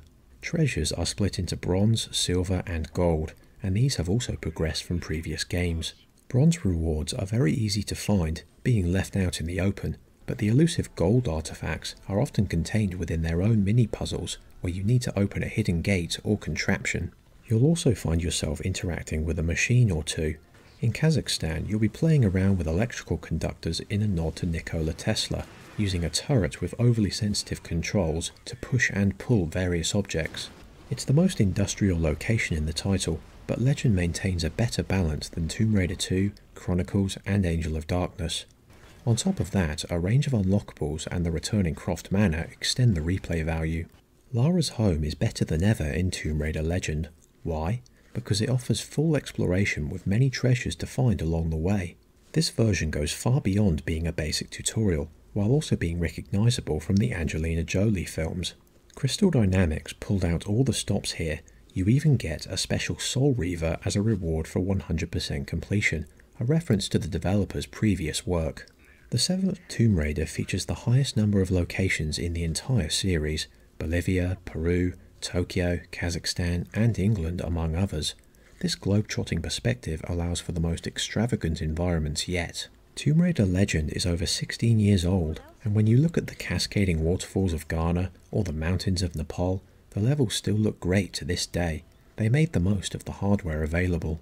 Lara herself also pulls you in with her comments on various items.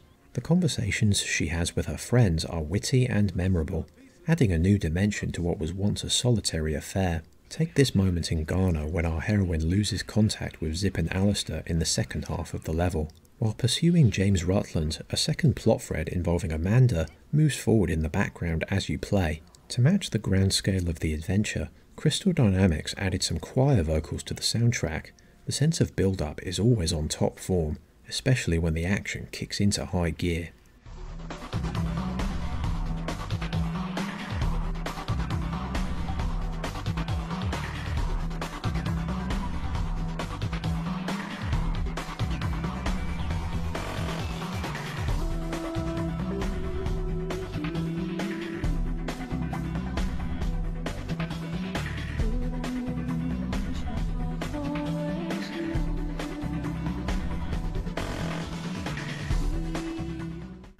Tomb Raider Legend has everything it needs to be a knockout hit, and back on the PS2 it certainly delivered for my 12-year-old self.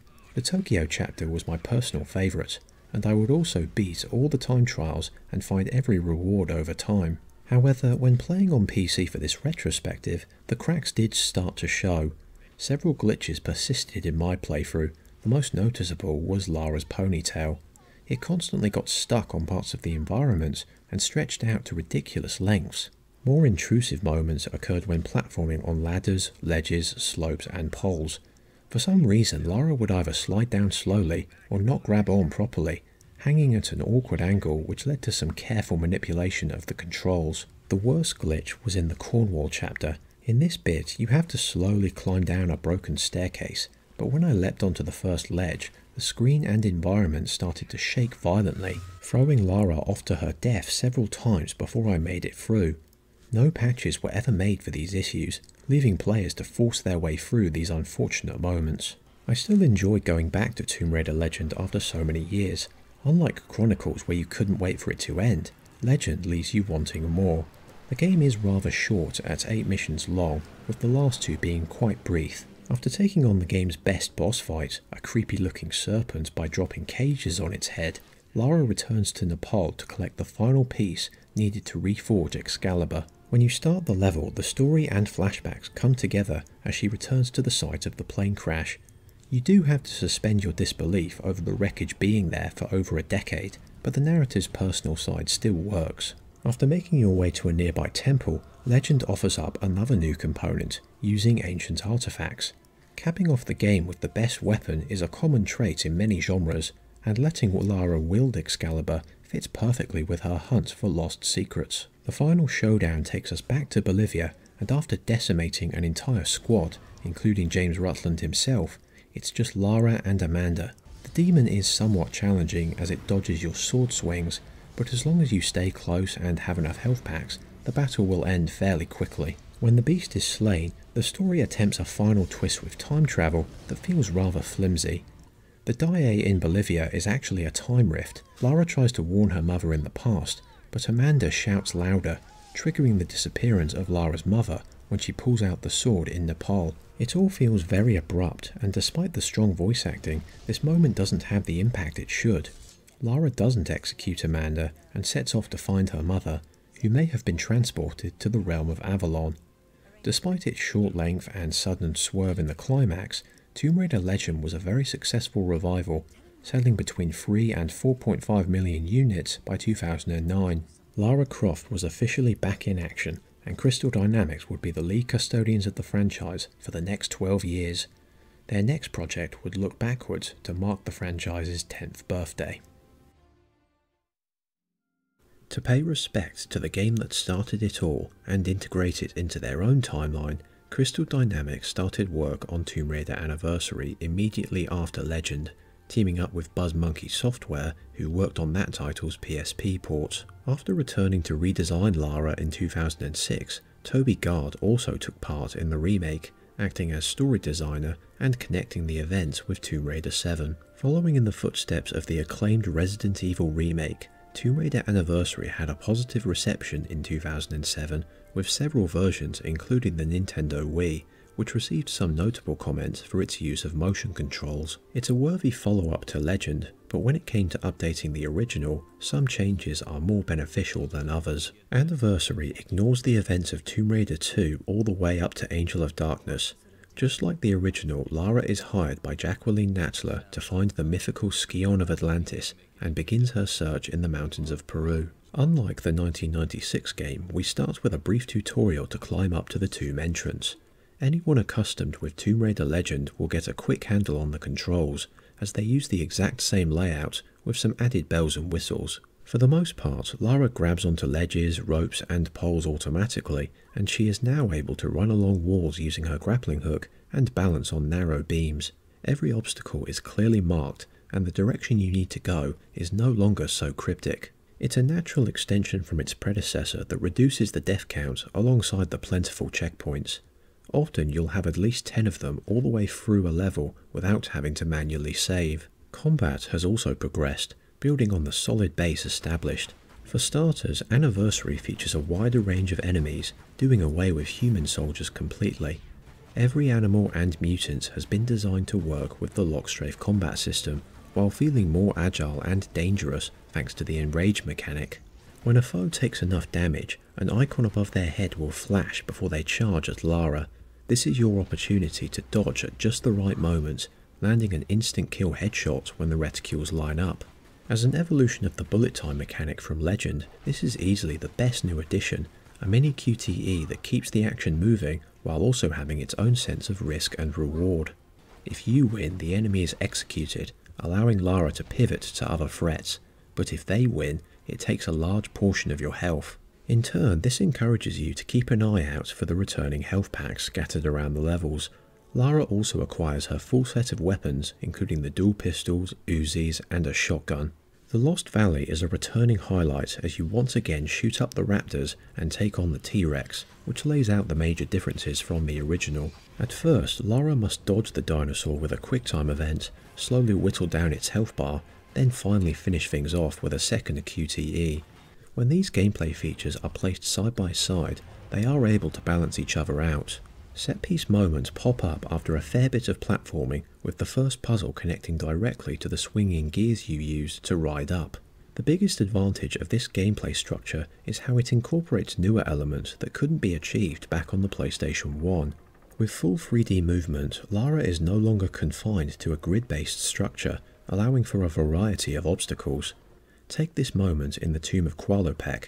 Instead of a flat floor, you now have to shift 2 platforms below to make a bridge for some added interactivity. On your way out, this is where you encounter Larson, the only henchman to receive some light development in this newer entry. Voiced by Dave Wittenberg, the mercenary adopts a more arrogant persona. According to the game's wiki, there is meant to be some chemistry between him and Lara, but to me he just came off as a cocky and slimy bastard. The dialogue gets very suggestive, especially during QTE segments. Still, it is satisfying to kick his ass. The same PG-13 tone from Tomb Raider Legend is present and accounted for, and you won't be seeing much blood or graphic deaths this time around, as they have been replaced by the ragdoll physics. Most of the narrative changes involve moving events and characters around, fitting them into a reduced level count of 14. I appreciated how Natla's backstory was expanded for improved voice acting. When Lara claims a piece of the Scion, she's briefly transported to a meeting with Qualopec and Tihocan. By putting a face to the tombs you explore while keeping Natla hidden, the developer expanded the plot while also working in a few connections to their own trilogy. Other story changes include Pierre Dupont getting crushed by the Atlantean centaurs after a basic QuickTime event, which have turned from basic enemies into a full-on boss fight. You'll have to watch out for their deadly gaze, as Lara can be instantly killed after being turned to stone. This encounter is far more memorable than just pumping them full of bullets, but not every boss has received this same treatment. Let's get into the elements that don't work so well. Whenever a remake is put into production, a tough choice is always made over what stays in and what gets cut. In the case of Tomb Raider Anniversary, the cistern was left out, City of Carmoon became Temple of Carmoon, Tomb of Tihocan was completely reworked into a larger scale water puzzle without winding tunnels, and other levels were greatly narrowed. In Sanctuary of the Scion, you'll quickly notice that the 2 side corridors have been removed and replaced with 2 simplified platforming puzzles. The amount of climbing in this level has been heavily reduced. Tomb Raider 8 feels more linear, which works well for fans of action games who prefer a faster pace, but for those who enjoyed the slower exploration in 1996, these changes do feel regressive. Some level components and challenges have been completely removed, reducing both length and difficulty, especially in the later levels. On the technical side, bugs and glitches have been slightly lessened from Tomb Raider Legend, but moments where Lara doesn't grab a ledge still persist. In one annoying moment at St. Francis Folly, I was unable to climb through this gap during the tower puzzle, and had to download a save file to continue. There were other points when Lara fell through the environment, prompting a reload, and sometimes the enemy behaviour remained questionable, getting stuck on various obstacles. Outside of regular gameplay, the treasures also return, with gold rewards being replaced by relics to unlock various items. Moving forward one console generation, the graphics, sound design and detail have been upgraded considerably across the board, with character models being the most expressive components.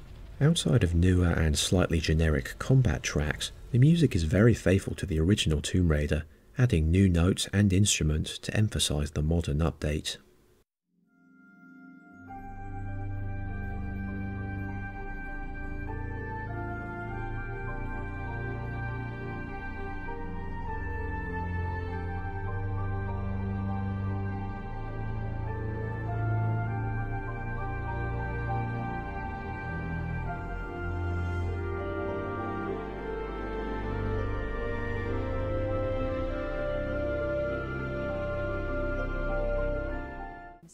In keeping with the isolation of the first game and the new timeline, Croft is on her own for the most part, and the surrounding ambient soundtrack is a good update from the quiet eeriness of the original.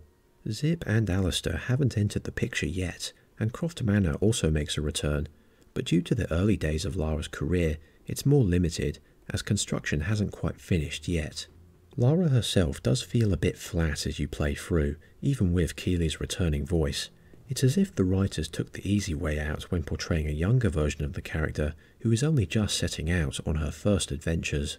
There are hints of progression towards her confident attitude in Legend, but they still feel rather unambitious. The death of Larson in Natla's mines is the biggest example.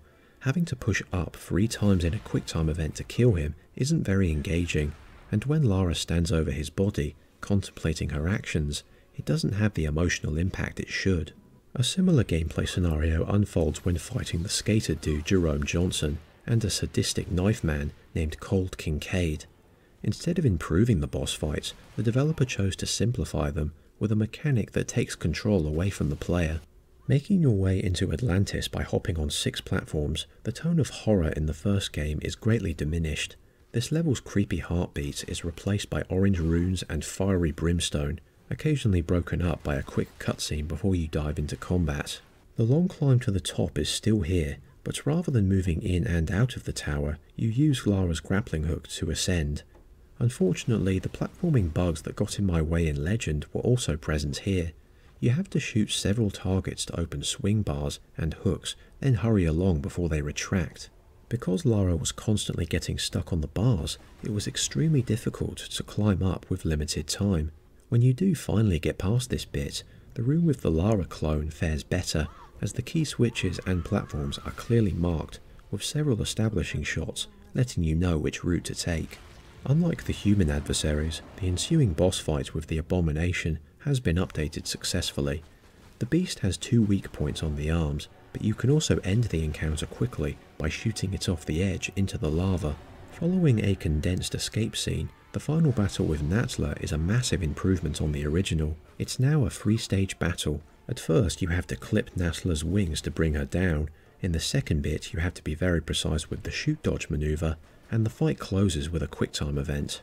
Like the T-Rex battle before it, this climax balances out the cinematic angles with action-packed gameplay. Natla's look is also more striking as her human skin has burned away, giving way to her true demonic self. Lara's arch-nemesis is seemingly crushed by a pillar, and our heroine makes her escape, stealing a yacht just as she did before. As a player who enjoyed Tomb Raider Legend, Anniversary easily delivered on the smooth gameplay, quicker pace, and streamlined exploration in my book. But as with every remake, many comparisons are made. The creepy atmosphere, heavy use of puzzle solving, and winding levels were all dropped in 2007, and some elements feel like they stagnated rather than improved. The 8th Tomb Raider ended up being the worst-selling entry in the entire mainline series, reaching 1.3 million units sold worldwide. But to be fair, 2007 was filled to burst with all kinds of highly acclaimed titles. In spite of this commercial downturn, Crystal Dynamics still had a story to finish, and their attention moved to the inevitable sequel. The end of the Legend trilogy was put together with some difficulty, as Crystal Dynamics built the new CDC game engine while dealing with staff shortages and a development that ran in parallel with Anniversary. Tomb Raider Underworld arrived in 2008 and brought the franchise to the PlayStation 3 for the first time, while also featuring the final live-action model, the UK gymnast Alison Carroll, who showed off her own acrobatics in promotional material. One thing I neglected to mention before When Crystal Dynamics took up ownership of Tomb Raider, the Xbox 360 gradually became their lead platform, with the Dutch developer Nix's software handling every PC port from Legend all the way through to Shadow of the Tomb Raider. Underworld was on my gaming wishlist for a time, as I wanted to see how the story would conclude. Over time, my interest waned and I leaned more towards other releases. The new challenger on the block was far more impactful. Uncharted Drake's Fortune from Naughty Dog had released the year before, and was met with a very positive reception. It took many elements from Tomb Raider and brought them to a more casual audience, while also embracing the cinematic storytelling that became very common on the 7th generation. Despite its PlayStation exclusivity, this franchise would regularly outsell Tomb Raider for the next 5 years. Developed for both new and old hardware, with a belated PlayStation 2 port faring the worst, Underworld had a lot of potential, but sadly it ends up being the weakest of the 3 games. In some ways it does move the franchise forward, but several missteps plant the title firmly below its predecessors. We start off with an in media res prologue that lays out a dicey situation. Croft Manor is burning, Alistair is nowhere to be found, and Zip draws a gun on Lara to defend him and Winston as she makes it to the front door. Flashing back and picking up right where Legend left off, Lara wastes no time in tracking down the mysterious realm of Avalon and her mother along with it, heading out to the Mediterranean Ocean to find her first clue. Tomb Raider 7 was all about Excalibur. Tomb Raider 9 switches to Norse mythology with Thor's hammer. This level is wide and open, while also delivering unrestricted diving for the first time since Tomb Raider Chronicles. It almost accomplishes what Deep Sea Dive was aiming for, but not quite, as the opening puzzle is still quite basic. You only have to find 2 levers and rotate the symbols to proceed through the underwater passage. Once inside, I was met with a troublesome technical issue. The first puzzle has you weigh down a couple of switches by placing small blocks on one side, but when I put the boxes down, they flew all over the place, a bug in the game's physics system. Not the best first impression from the PC port, though luckily I was able to fix it by turning on VSync. I was also unable to use my Xbox One controller this time, as Underworld refused to enable controller support in the options, even after tweaking the Steam settings. As I ventured deeper in, one of Underworld's biggest problems reared its head at the early stage. The game boasts an increased sense of scale, but doesn't always use it to expand the game's formula. Take this massive octopus for example. It looks rather creepy at first, especially when you swim close to it, but this animal is merely part of the background, its tentacles acting as obstacles for the first platforming puzzle. This creature really should have been a boss fight, but instead it just sits there, unable to hurt Lara in any way. I suppose it wants to be put out of its misery, having grown too large to leave the tomb itself. After crushing the octopus with a spiked platform, Lara makes her way to the interior and finds a powerful gauntlet, before being accosted by another band of generic, undeveloped mercenaries. These enemies are par for the course in Tomb Raider, briefly mentioning Amanda Everett before making an exit. The way the opening level ends is very disappointing. After finding an alternative route, you simply run and swim out of the tomb the same way you came in, no combat or sense of urgency. This level could have had a sudden reappearance by the giant octopus, blocking your way as you try to escape, and forcing Lara to kill it. After returning to Lara's yacht, which somehow went unnoticed by the mercenaries, the next level is a short one. We climb aboard a tanker ship and get into a shootout. Here we have the second big problem. Combat feels very sluggish when compared to Legend and Anniversary. Rather than having a wide view and quick movement speed, the camera zooms in closer and Lara slowly jogs around, targeting 2 foes at a time with her dual pistols and other armaments. It's nice to have every weapon readily available from the PDA, but it doesn't help the core gameplay. Swapping between foes will often make the viewpoint jarringly snap to the left or right, and Lara's flips barely carry you more than a few feet. Bullet time has been changed to an adrenaline meter that you can trigger on a whim. It isn't nearly as satisfying as kicking off an enemy or landing a headshot during a dodge. Put simply, Lara's combat skills have received a heavy and unnecessary nerf in between games. In the bowels of the ship, Lara discovers Jacqueline Natler alive and regenerated after their last encounter. You'd think that Natler's return would be a big deal, considering the material added in Tomb Raider Anniversary. Instead, both her and Amanda are barely in the game. They pop up in the 2 boat chapters, then again at the end. They really needed to be present throughout the title, rather than having mercenaries do all the work for them. We never learn how Amanda acquired these resources, or how she managed to capture Jacqueline and seal her in a test tube. Having a boss fight with Amanda on the way through would have developed her changing bond with Lara. These missed opportunities speak to a story that refuses to properly build up a rousing climax. Outside of this weak narrative, you will be impressed by the game's presentation as it goes on. The 4th level, Thailand, looks brilliant. It's the first sequence that really takes advantage of upgraded tech. This lush environment continues the increased scale with vast hills and plants surrounding Lara as she pushes her way towards the main temple, shooting up some tigers along the way. This is then followed up by a large puzzle where you collect items, slot them into place in statues, then use directed light beams to open the tomb. It's a good set piece with a versatile sandbox, but I was really missing the conversations between Lara, Zip and Alistair during gameplay. They are relegated to cutscenes as the protagonist makes recordings on her PDA through most of the game, often making use of exposition around Nordic belief. The levels are begging for these 2 characters to rattle off some supporting commentary. You'll also notice that QuickTime events have been reworked. On rare occasions the action will slow down and you'll have to jump to safety or use the grappling hook to avoid death. They do keep control in the player's hands, but their unexpected appearances can make them feel out of place. After Thailand, we return to Croft Manor and the fiery prologue. It turns out that Lara's father hid some secrets in the tunnels beneath the mansion. It's interesting how Lara's home changed throughout the timeline. In Legend, we saw the place in its prime. In Anniversary, we had the protagonist moving in, and with Underworld, we witnessed the collapse. It turns out that Zip is very paranoid for a reason. The blaze was started by a dark doppelganger of Lara, a throwback to the blood copy seen in Atlantis. The game then hammers this hidden danger home as the being shoots Alistair dead before fleeing. This sudden demise would have had more weight if the game had incorporated Lara's friends into the first half of the story. Picture this, you start off with a similar tone to Legend, a positive and determined Lara pushing on to find her mother. But then things get serious as Lara cuts herself off from her remaining companions after Croft Manor is destroyed. It's another example of how Underworld has many plot elements in place, but doesn't make good use of them.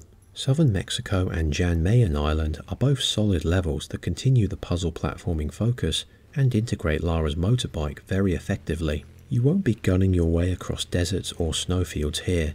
In these scenarios you're driving around, solving several puzzles, and in other cases racing your way inside a tomb. In Mexico's case, we have 2 ring puzzles on either side of a central arena. Once you solve both of them, you must use the bike to get into the tomb entrance before it closes, and from here you continue the drive, tackling more traditional obstacle courses on foot. This culminates in careful traversal around a hulking statue. Combining both Lara's grappling hook and Thor's gauntlet allows you to swing around and move heavier platforms, a great evolution of the formula that is broken up by combat with some ugly looking spiders. Jan Mayen Island has its own unique set piece, a high tower with moving handholds. You climb to the top to open the door, then slowly make your way back down to forge onward. Platforming is undoubtedly the best feature in Underworld. Whether you're leaping onto swinging hammers or inserting a pole bar into a wall, the game always keeps the climbing interesting. These levels also maintain the title's strong graphical detail. The lighting has received major improvements, often shining into the tombs from above. Added weather effects improve the atmosphere, and the choir from Tomb Raider Legend has become very foreboding, matching the dark world that Lara unearths. This generates a gloomy tone that the story never really lives up to. When it comes to music, the main theme for Underworld is weighty and powerful. It works well at complementing the action, especially in the later chapters.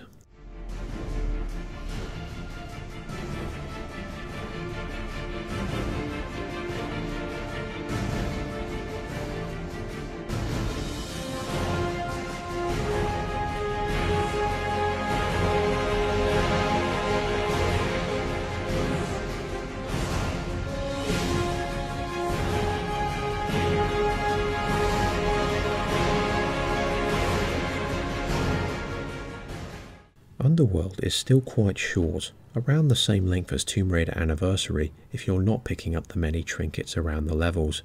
The game takes a step back when it comes to unlockables. Costumes can be chosen before you start a level, and other extras are limited to concept art and other development assets. In another head-scratching moment, the game doesn't have any boss fights at all, settling on slightly tougher thralls lumbering towards you. These enemies are a good fit for the Norse backdrop, but fighting so many of them eventually wears out its welcome.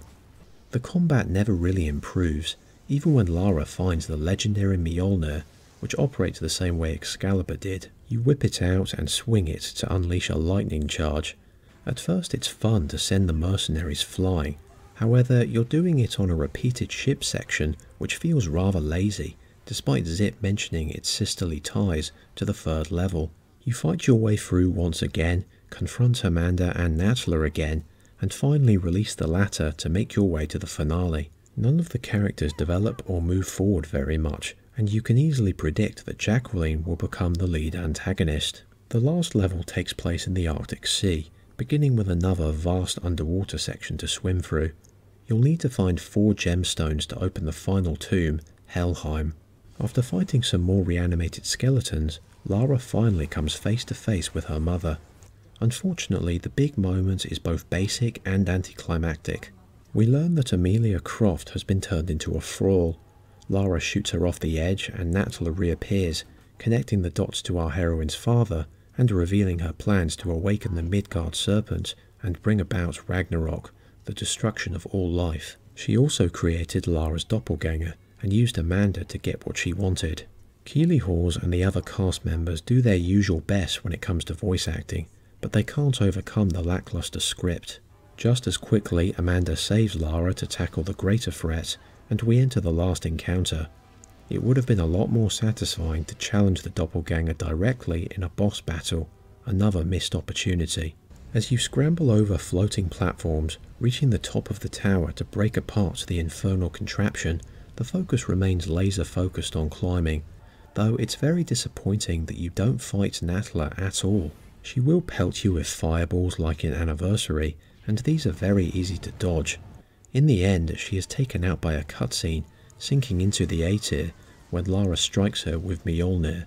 Using another conveniently placed time rift, Amanda and Lara are able to teleport themselves out of Helheim and back to where it all started, Nepal. The two of them begrudgingly part ways, with Lara wishing her mother a peaceful rest as she walks away.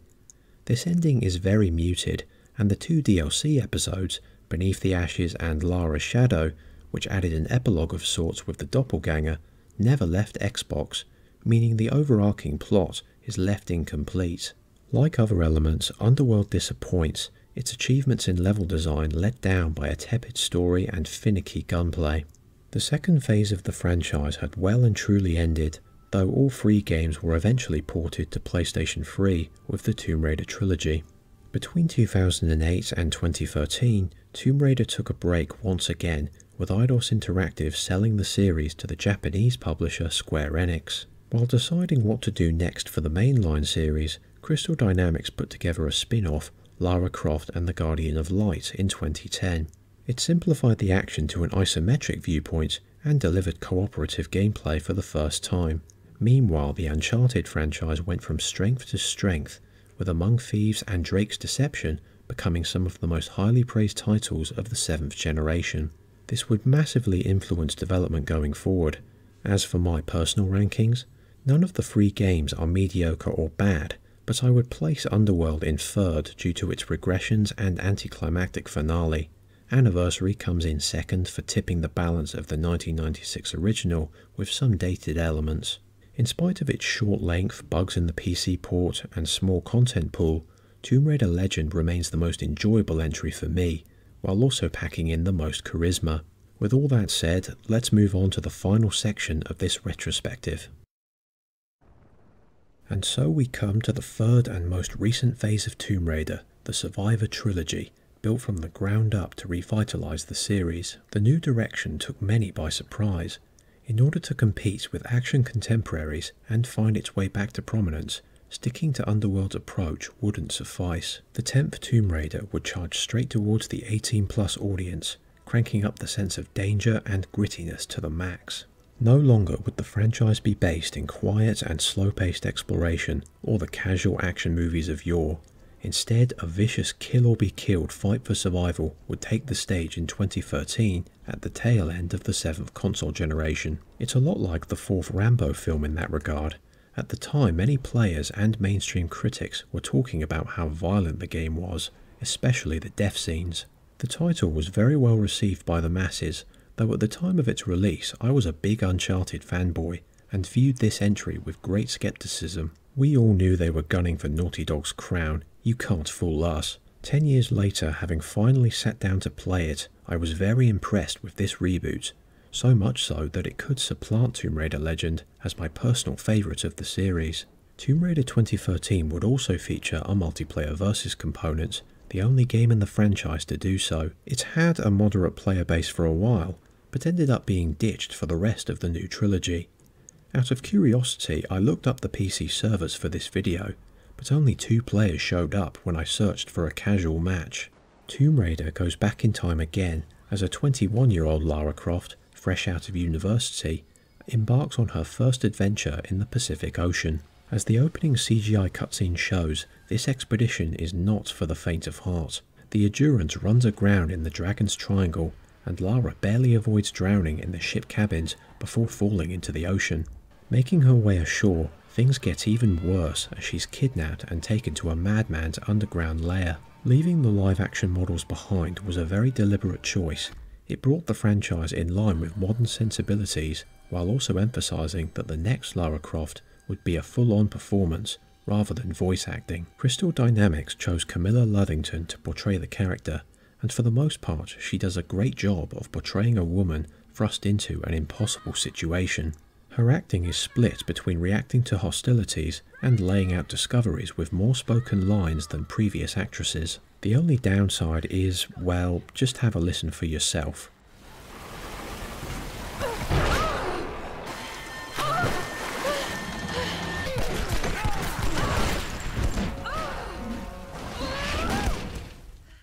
Some very suggestive sounds that would only persist for the next 2 entries. Gameplay begins in a sinister, claustrophobic cavern. After a nasty injury, Lara slowly makes her way forward, the camera staying very close to her back as she stumbles along, clutching her wound in fear. After a couple of close shaves with her captor, she makes it to the surface and slowly trudges her way inland to find shelter. This is as far away as you can get from previous narratives. The sense of vulnerability is palpable, and Tomb Raider 2013 lets you know immediately that this quest will not be a walk in the park. Thanks to her basic knowledge of survival skills, Lara picks up her first items and kills a deer for sustenance. The level design gradually widens into a small area where you can hunt around for salvageable materials and other items you can interact with in the environment. We are quickly introduced to a new gameplay component, earning experience points to improve Lara's abilities. This feature ties in closely with the journey ahead, and you may find yourself returning to these areas later as her inventory grows.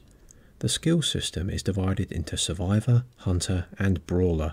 While some of these, such as gaining more XP from killing animals, might feel very basic by today's standards, they work to mirror Lara's changing character. Anyone who played previous Tomb Raider titles will take note of the many gameplay changes. Climbing has been heavily streamlined to keep things moving. Outside of pressing the X button for the safety grip, every leap feels very automated. Falling to your death is extremely rare in this game, only occurring when you try to deviate from the intended order. Having to carefully approach every platforming challenge like you did in the older games would damage the pace here, but the way Lara moves around the environments has now blended in with other third-person releases. Aside from using a pickaxe and other tools to mix things up, the challenge of platforming has been removed. QuickTime events and context-sensitive actions are also back, but this time they have much more variety. The developer made the button prompts coincide with Lara's actions, like tapping the triggers to scramble up and escape a collapsing cave. These moments are also telegraphed more effectively. In Underworld, all you had was a sudden shift to slow motion, but in Tomb Raider 10, the screen will distort at key moments, alerting you to the danger. After linking up with her best friend Sam, a notable controversy occurs when Lara encounters a band of vicious survivors. It's up to the player to evade death by arrows as Lara's hands are tied in a simple yet effective stealth scene. This leads to a very uncomfortable moment. Croft being subjected to SA didn't sit well with some fans at the time, and the developer was very tight-lipped about it, as if they were trying to sweep it under the rug in the lead up to release. It's framed in a close and very unflinching manner. When you look at this scene in the finished product, it does succeed at heightening the game's visceral nature, while also showing how feral the survivors have become. Lara is forced into her first kill, which is far more effective than Tomb Raider Anniversary. After murdering her attacker, she stumbles to the ground in tears, the music swelling to emphasise the moment. Ludington does a great job here. However, this does segue into a more contentious aspect of the title, which aspired to tell a more mature, adult-oriented tale. Many reviewers at the time did mention the ludonarrative dissonance. At the start of the game, Lara and her friends are portrayed as ordinary, relatable people who are opposed to violence. Critics pointed out that this clashes with the game showering the player with additional XP rewards for headshots, finishers, and other sadistic actions. The issue for me is how abrupt the shift is. Lara is horrified after shooting Vladimir, but then she suddenly has no qualms with gunning down more humans immediately afterwards. You could chalk it up to the adrenaline and survival instinct kicking in, but the game needed to add in more frightened voice lines or make the player's aim more wobbly and hesitant at this early stage. This would have made Lara's transition to bloodshed more believable. As you go on, this problem becomes less apparent as you allocate skill points and take on more desperate combat scenarios. The carnage comes to a head when you unlock the execution moves for various weapons. When it comes to the overarching narrative, Tomb Raider is quite similar to Ubisoft's Far Cry 3, which came out the year before. Both games feature an expedition to an isolated island gone horribly wrong, and protagonists who are forced to commit horrible acts to survive and save their friends. The two games diverge when it comes to the design template. The 2013 Reboot has an interesting structure. For the most part, it is very linear, but you're also able to fast travel back and forth between campfires across the island as you discover them. This is somewhere in between a fully directed adventure and an open world title, with the resting points acting as reprieves from the intensity. You always know which direction to take with regular objective markers, and an autosave system that constantly bestows the player with checkpoints. As the player is mostly moving forward, this allows the developer to show them every moment the way they intended. Tomb Raider really likes playing around with cinematic effects across the campaign. Many different camera angles that are rarely static, a greyed out screen when Lara is close to death, and the guerrilla-style shots in cutscenes. All of it is much more ambitious, with the use of fire being the biggest motif. You constantly use it to light the way, burn through both obstacles and people, and also escape from burning to death on several occasions. It represents both resourcefulness and the raging anger of the characters. For the soundtrack, Jason Graves took over. Having worked on horror games like Dead Space, he composed many grotty and grisly tracks that populate the more horrible scenes. But he also made sure that the main theme reflected Lara's determination. Like the protagonist herself, it pierces through the suffering on many occasions.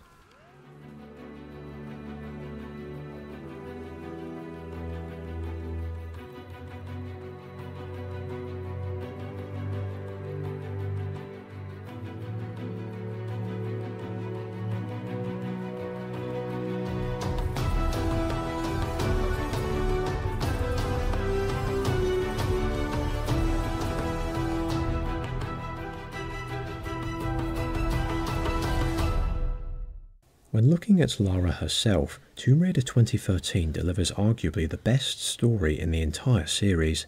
It's a standalone tale of a person overcoming adversity and ever-increasing odds. As you acquire upgrades and improve your equipment, the protagonist grows in confidence, with several key events bookending her personal progression. Yet she also makes mistakes and rarely comes out of an encounter unscathed. Climbing a radio tower to call for rescue is a vertigo-inducing section, but when Lara's friends cheer her on for the accomplishment, the same feeling transfers onto the player. Even with these small wins, the game quickly returns you to a sense of hopelessness. The rescue plane crashes and the two pilots are quickly killed off, though I will say Lara could have saved this guy if she shot the riot shield survivor in the back. The harrowing ordeal never lets up, and this also applies to Lara herself.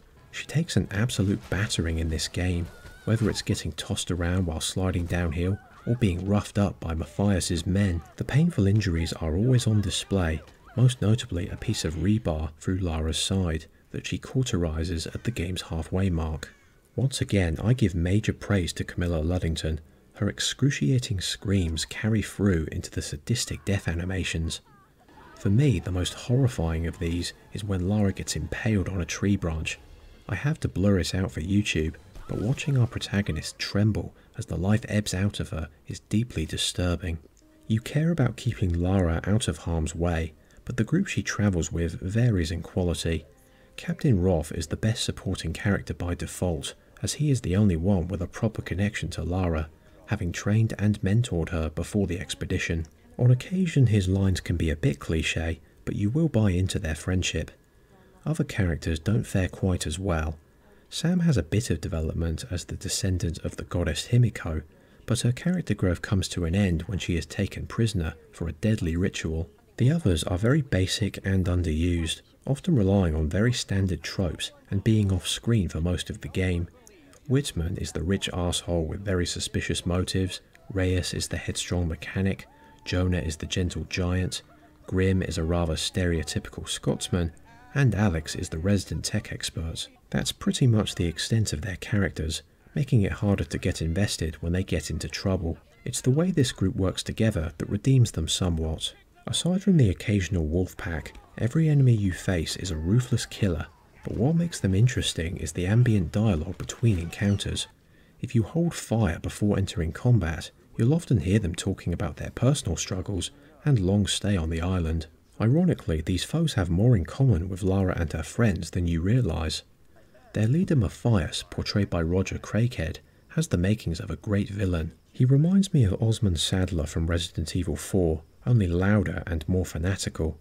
We see his backstory in documents that show how he built up his cult by preying on desperate survivors.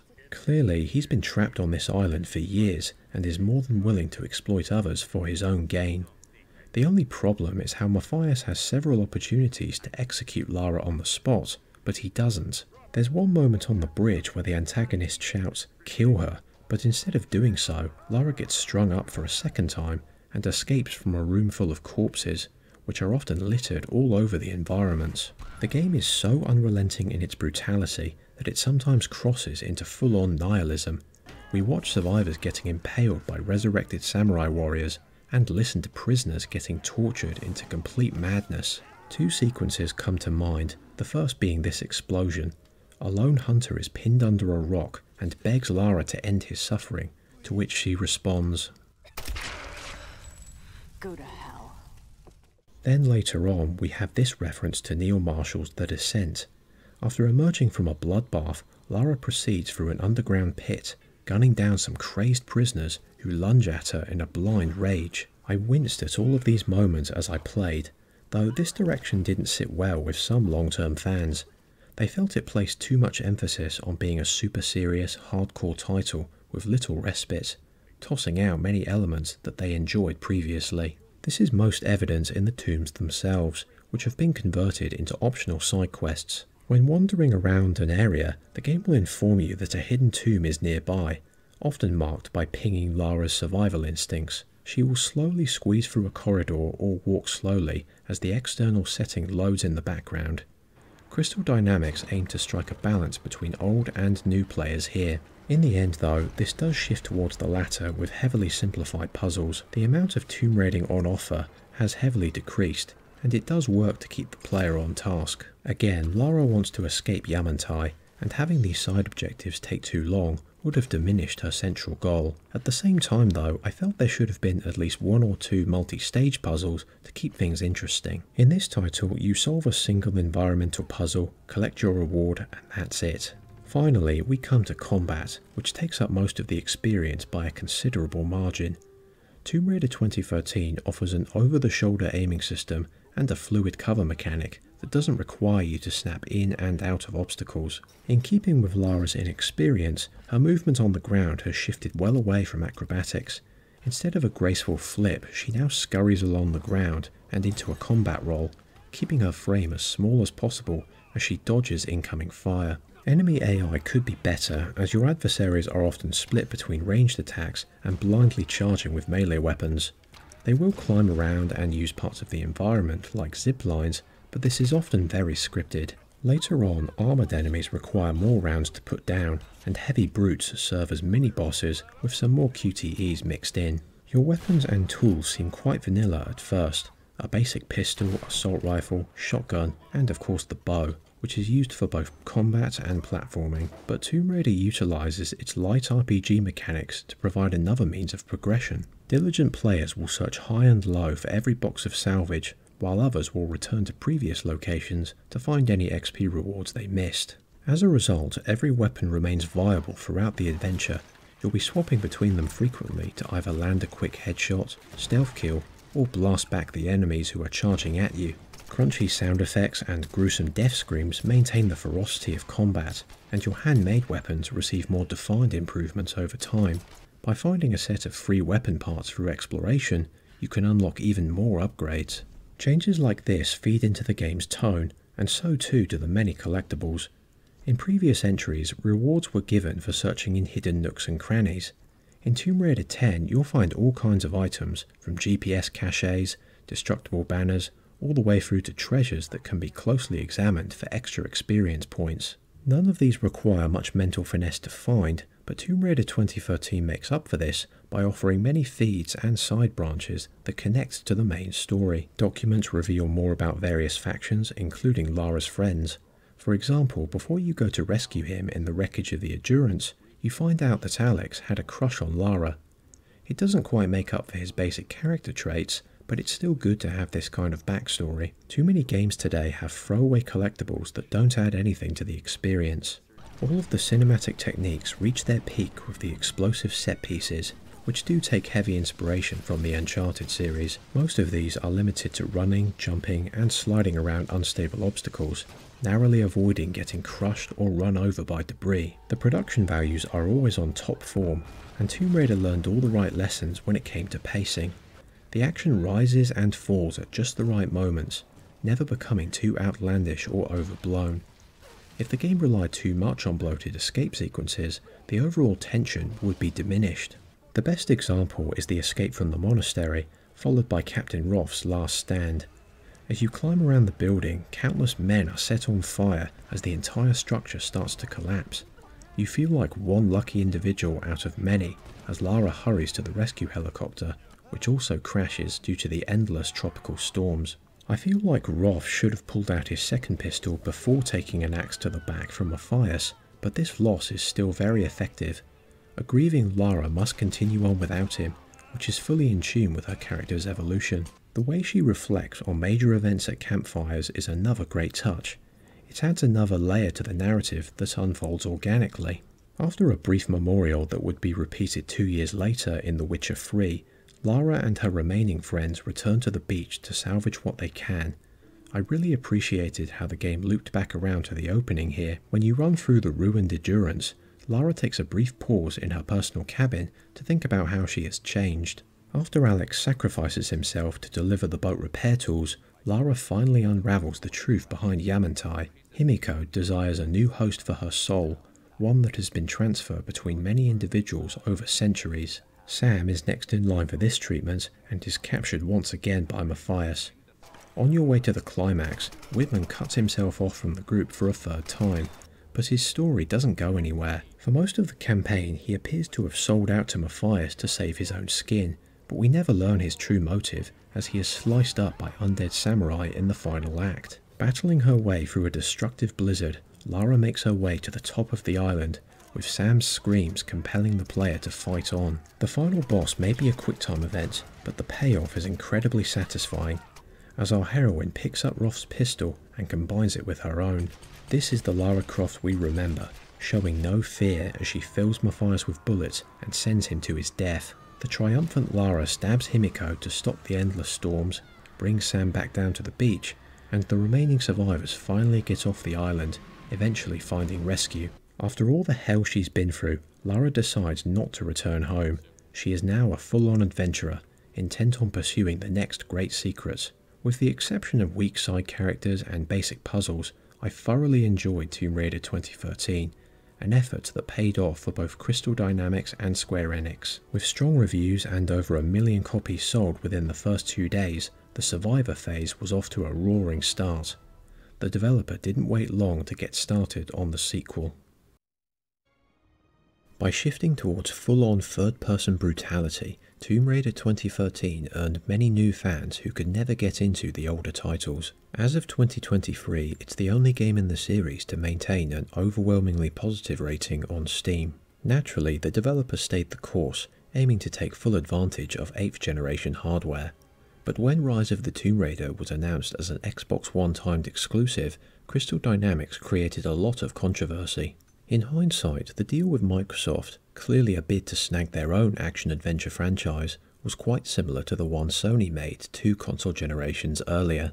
However, in the age of the internet, the anger spread quickly, and the dev team's response to the community, pointing them towards Tomb Raider Definitive Edition and a spin-off sequel, The Temple of Osiris, didn't help matters.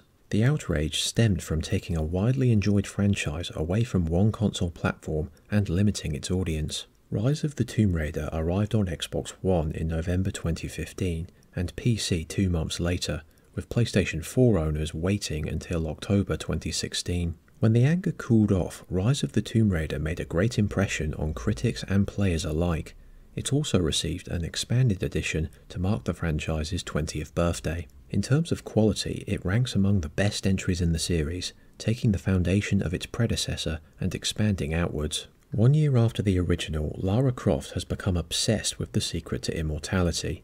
Her father Richard was consumed by his own quest and ruined by the UK tabloid press, eventually taking his own life.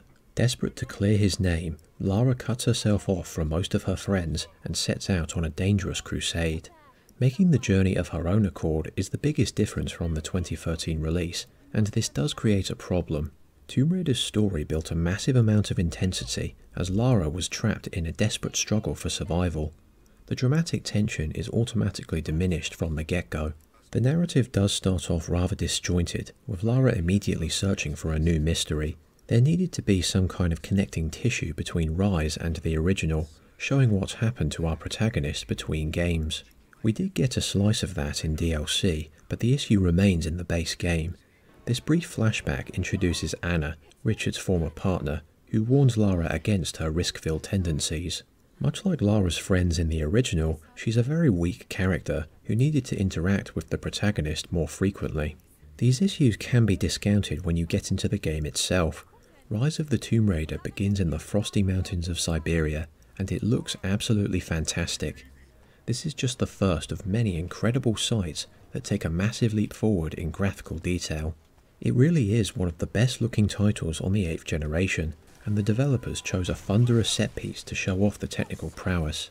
Lara and Jonah slowly scale the ice walls, take perilous leaps and wade through the snow, which looks so convincing, and the two characters quickly shiver when standing still to emphasize the frigid temperatures. The game doesn't wait long to thrust them into a deadly avalanche, which shows off an incredible sense of scale, giving the competition a run for its money. After being separated from Jonah, we dip into a brief and ultimately hollow chapter in Syria.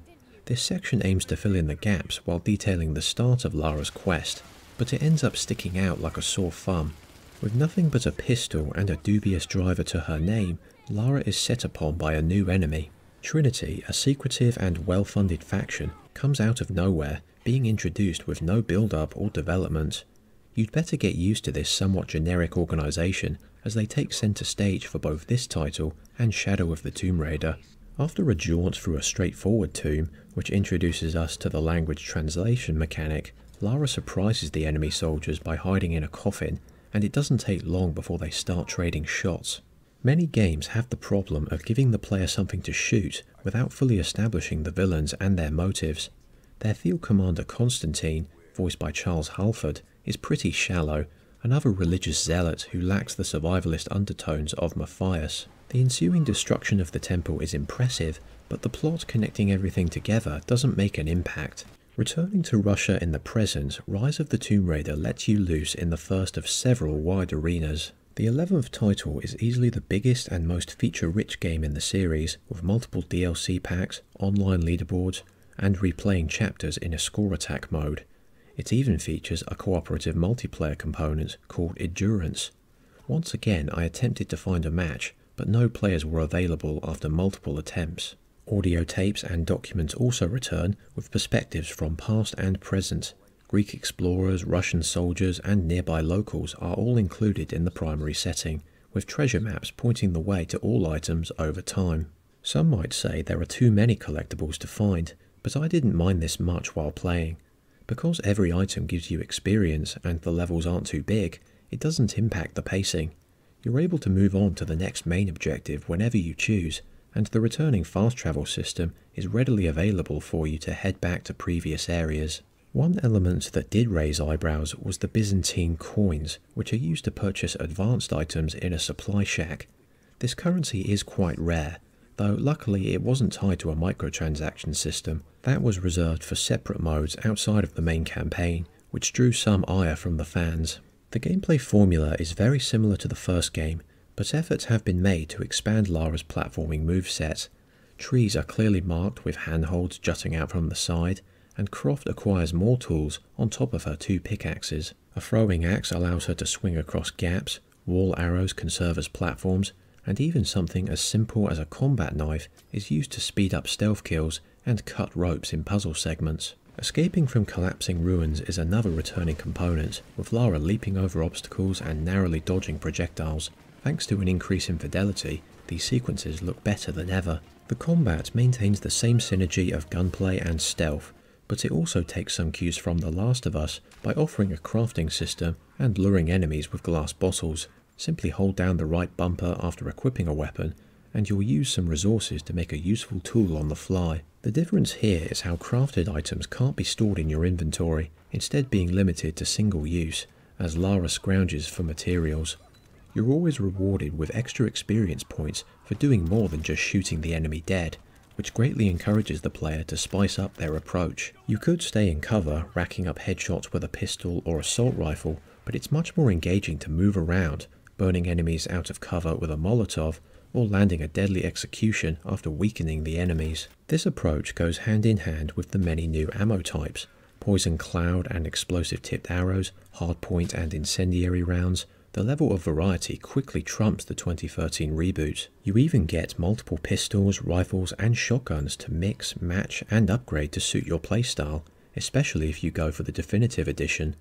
All told, you have an excellent array of tactics up your sleeve, more than any other entry in the series. When fighting in the snow, you feel like Rambo in First Blood or Connor from Assassin's Creed 3, leaping down on enemies to take them out. The returning XP system rewards you for this with extra points if you clear an entire area without being detected. One skill you can unlock even stacks the XP gains for kill streaks and remaining undetected. My only problem with the returning system is how Lara's abilities will reset between games. You have to unlock the faster pickaxe stealth kill again, and tracking animals with survival instincts should have been included from the get-go.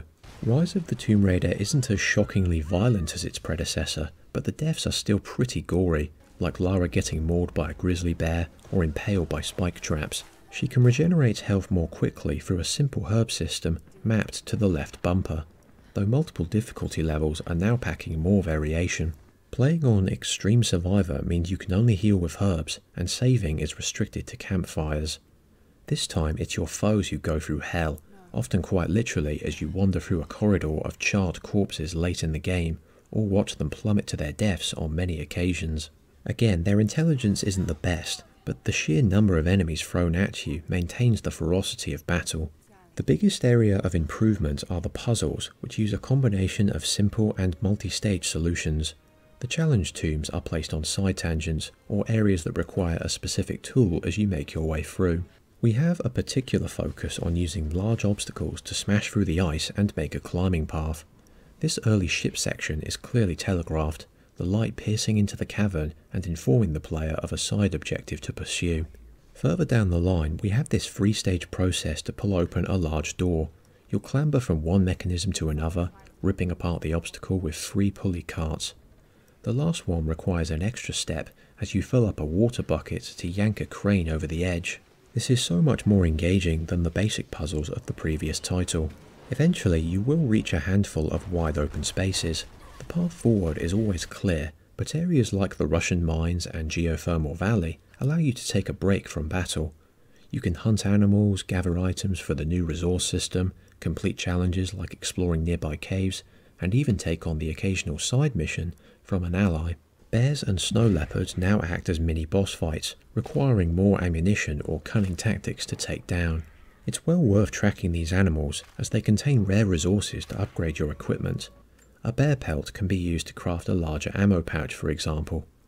That brings us to the Remnants, a group of tribal hunters who are battling Trinity in the surrounding areas.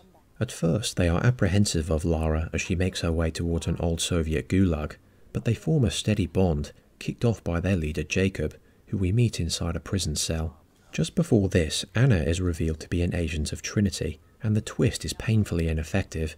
We have a character with no sense of build-up and only a few minutes of screen time suddenly betraying Lara and walking off stage for the next few chapters. Constantine and Anna attempt to manipulate our heroine in their own ways, first through force and then by offering Lara a place within their organisation. The latter is suffering from a terminal illness and seeks the divine source to save herself from death, which could have been explored further. The interactions are few and far between. When you reach the geothermal valley, you're introduced to the entire Remnant clan. This then gives way to a massive set piece that brings to mind the Nepal village attack from Uncharted 2. It is split into 3 equally solid phases: the setup, the assault, and the aftermath.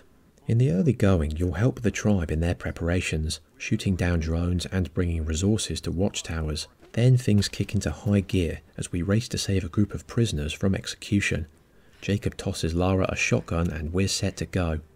With the ludonarrative dissonance put aside, it's incredibly cathartic to blast your way through the enemies as the flames surge around Lara. Afterwards, we see the end result as many Remnant warriors are wounded in the battle. Everything about this sequence is designed to pull you into the skirmish, getting you invested in this group through gameplay. On top of that, the technical details are astounding, with the level of destruction reaching an all-time high. To match this heightened scale, the soundtrack has taken on a more sweeping, grandiose feel. Lara's determination is still a key motif, with the main theme representing her ascent to a higher power.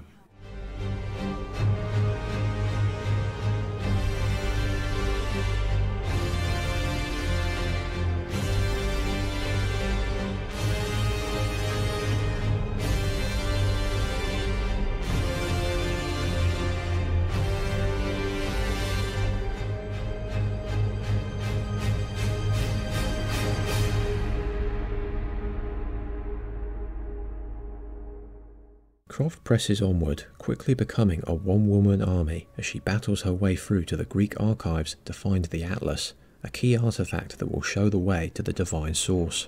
We have a clever puzzle involving exploding barrels to knock over a statue, followed up by an escape from the Deathless Ones who guard the area.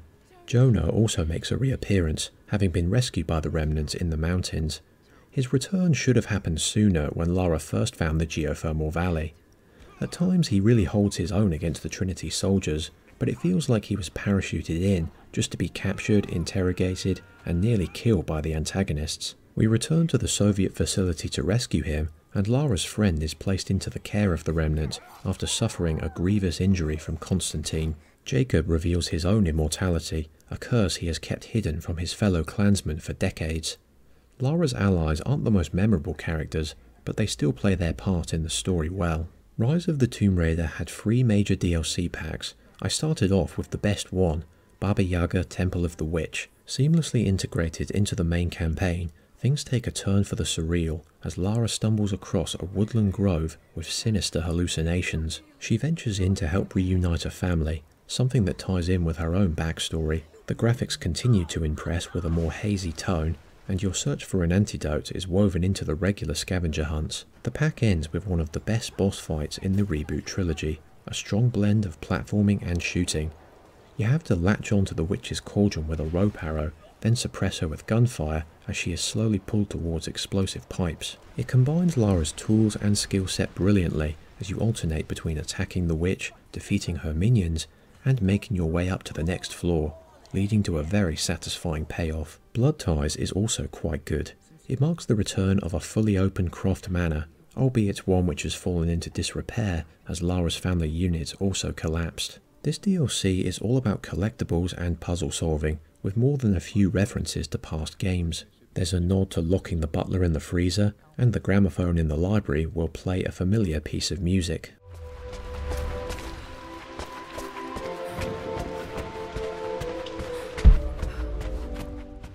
You'll run around the mansion, finding items to open doors, and slowly unravel the history of Lara's parents.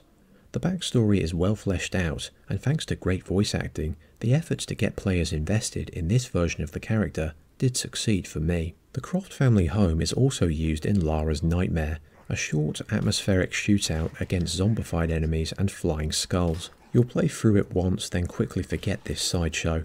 Cold Darkness Awakened is the last pack, and it ties into a wider suite of challenge modes that utilise a random card system. This is easily the most throwaway content pool on offer. Some of the random modifiers are amusing, like the big head mode and other quirky changes that have disappeared from modern gaming. Unless you're keen to rack up points and build up currency to buy more cards, this mode won't keep you invested for long. Lara's ultimate goal lies in the lost city of Katesh, buried within a massive glacier. After making her way through a secret passage, the climax unfolds in a similar manner to the 2013 release, with Lara climbing her way to the top of the temple and taking on both mercenaries and supernatural forces. Like the samurai from the previous game, the Deathless are packing some heavy armour, and you'll need to make use of the surrounding Greek fire to take them out quickly. Eventually, you'll make use of a trebuchet to smash through a gate, which also involves another solid puzzle to free the firing mechanism. Things really heat up when Trinity smashes their way through the roof with a vertigo-inducing climb that leads Lara to a fight with Constantine at the summit. The helicopter battle is awesome as the Remnant aids Lara in taking it down, launching fireballs for the player to shoot and damage the vehicle. The second half of the encounter feels a bit flimsy. All you have to do is sneak up behind Constantine a few times for a stealth attack, which is very easy to do. In another poorly conceived moment, Constantine abruptly reveals that Trinity assassinated Lara's father, which greatly diminishes her inner turmoil. The heavily armed zealot may be an incredibly weak antagonist, but the way he goes out is nasty, stabbed in the neck by Lara and bleeding out in the ruins. Our heroine hurries into the main chamber to find Anna, and the two are quickly surrounded by the Deathless. Lara rejects the power of the divine source, smashing it into pieces and triggering the destruction of both the Deathless and Jacob. One rushed transition later, and Lara comes to terms with her father's death back at Croft Manor, resolving to take down Trinity and uncover further secrets. We also have a tacked on after credits flashback that adds more fuel to the sequel bait fire. While making their way back to civilization, Anna is suddenly shot and killed by Trinity assassins, another anticlimactic character arc. The snipers are ordered not to fire at Lara, as the organisation wants to keep an eye on her. With other side characters hung out to dry, this isn't the best note to end the game on, a forced assurance to players that there will be a third game available to buy. If it wasn't for the lackluster story, Rise would be the perfect Tomb Raider game for me. As it stands, this is now my most highly recommended entry, beating out both Tomb Raider and Tomb Raider Legend. The fanbase knew that a third game was on the way, but the end result was ultimately less impressive. Our long expedition ends with Shadow of the Tomb Raider, the final chapter of the Survivor Trilogy and the most recent mainline entry to date. As the reboot phase went on, the overall fanfare seemed to slowly diminish over time, and when Shadow of the Tomb Raider came out in 2018, it wasn't as popular as Square Enix had hoped. To put things in perspective, Uncharted 4: A Thief's End sold over 8.7 million copies over 7 months in 2016, while Rise of the Tomb Raider moved 7 million units in 1 year. The star power of Naughty Dog was too strong, despite Crystal Dynamics putting a ton of effort into this reboot phase. The series also returned to theatres with another Tomb Raider movie, this time starring Alicia Vikander, who trained hard for the role. I have reviewed this film on my blog and found it passable. It does represent the Survivor timeline well, but from start to finish the story is very forgettable and the 12A or PG-13 rating diminished the overall intensity. At this time, Crystal Dynamics were developing the critically mixed and now abandoned Marvel's Avengers, leaving the lead developer slot wide open. Eidos Montreal, the creator of Deus Ex Human Revolution and Mankind Divided, was chosen to helm Lara's third outing, and as time went on, my sense of offhand disappointment grew. This studio could have been working on Adam Jensen's third mission, but instead they were assigned to Tomb Raider, and in my opinion didn't match what came before. We start off with the first of many unnecessary choices, in media res, with Lara and Jonah crash landing in the Amazon jungle, before quickly flashing back to a hidden tomb in Mexico. I like how this prologue starts with Lara stuck in a tight crevice. The camera angles create a great sense of claustrophobia, something the game will frequently tap into throughout the campaign. Though, ironically, this is also an early indicator of how Shadow scales down heavily from Rise. The two are on the trail of Trinity's next crusade, a hidden city in the heart of South America that holds the key to remaking the world. They head over to a candlelit festival in the nearby town of Cozumel. Walking around this nice-looking setting allows you to take in a more peaceful atmosphere before everything goes wrong, but the developer needed to find a more engaging way of doing this. Wandering up to random NPCs for conversations is the most basic form of interaction, something that previous games kept to a minimum. Interactivity is very limited as you slowly follow a Trinity agent through the crowds. Right from the start, you'll find one of the game's biggest problems: pacing. Many aspects of Shadow feel slower. Cutscenes are more drawn out, forced walking sections bog down the pace, and the returning side missions often feel longer than they should be. The man in question is Pedro Dominguez, the leader of Trinity's High Council. This lofty position isn't really emphasised, and the organisation itself feels very anemic in this game. At several points, both are off-screen for a few hours before reappearing in the story. Lara sneaks past them and into an excavation site. After a few simple platforming and puzzle challenges, we find the Dagger of Chak Chel. Our heroine, desperate to keep this artifact out of enemy hands, grabs it and hurries out of the tomb, only to find a deadly storm struck by her hand.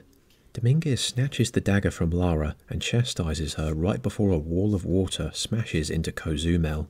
The tsunami looks just as good as other set pieces, but from a gameplay standpoint it's very limited. It doesn't feel like Lara is struggling against the storm, as moving left and right is very smooth. One of the children you spoke to in the town earlier dangles from his collapsing home, and Lara is helpless to save him as he falls into the rising tide. To make this scene more engaging, the game could have shown Lara being more active in the moment, having the player reach out to those caught in the flood and failing to do so. The Survivor trilogy hasn't shied away from gritty violence. Why not go all the way as it transitions to those around the protagonist? Sadly, this introspective plot point gets lost in the background as we're treated to a replay of the plane crash. As Lara searches for her equipment, the first slice of animal combat enters the scene. Shadow attempts to continue the mini-boss fights, this time with a jaguar. One of them has been munching on your pilot in a grisly moment. However, these encounters don't feature any inventive tactics. When taking on the bear in Rise, you could stun it with poison arrows first. But here, all you're doing is dodging attacks and firing arrows until the beast drops dead. In a previous cutscene, we see this apex predator climbing the trees as it does in real life.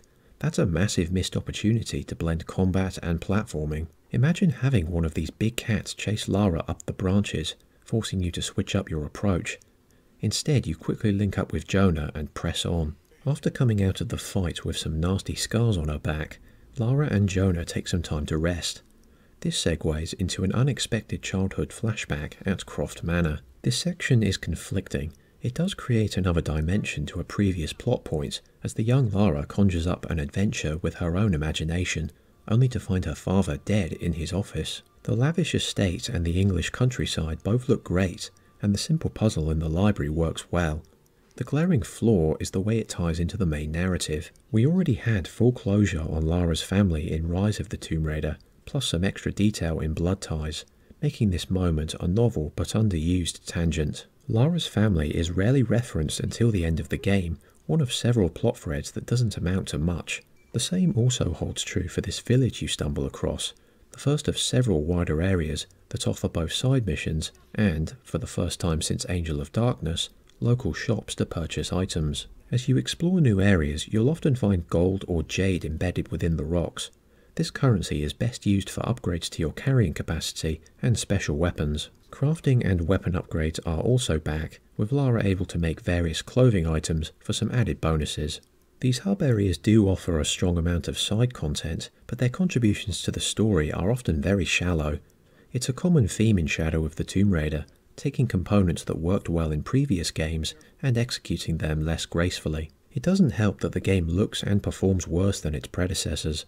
The jungle environment does look very impressive, with a particular focus on mud and vegetation, but the surrounding elements feel very lukewarm. When I first booted up the 12th title, dialogue and subtitles failed to appear, a glitch in the game's sound design. I was able to fix it thanks to the Nvidia and Steam forums, but the initial letdown remains. The production values are very lacking outside of the main quest, with weak animations and static camera angles when talking to NPCs. I'm fairly sure some models were reused multiple times as well. The voice acting for the varying factions is okay, but none of it is very memorable. Other glitches seem to prolong the experience. I was unable to skip any conversations or manually reload my weapons on the way through. The soundtrack goes for a more quiet and solemn tone. It aims to turn inwards, reflecting on Lara's conscience, but the plot rarely matches the main theme.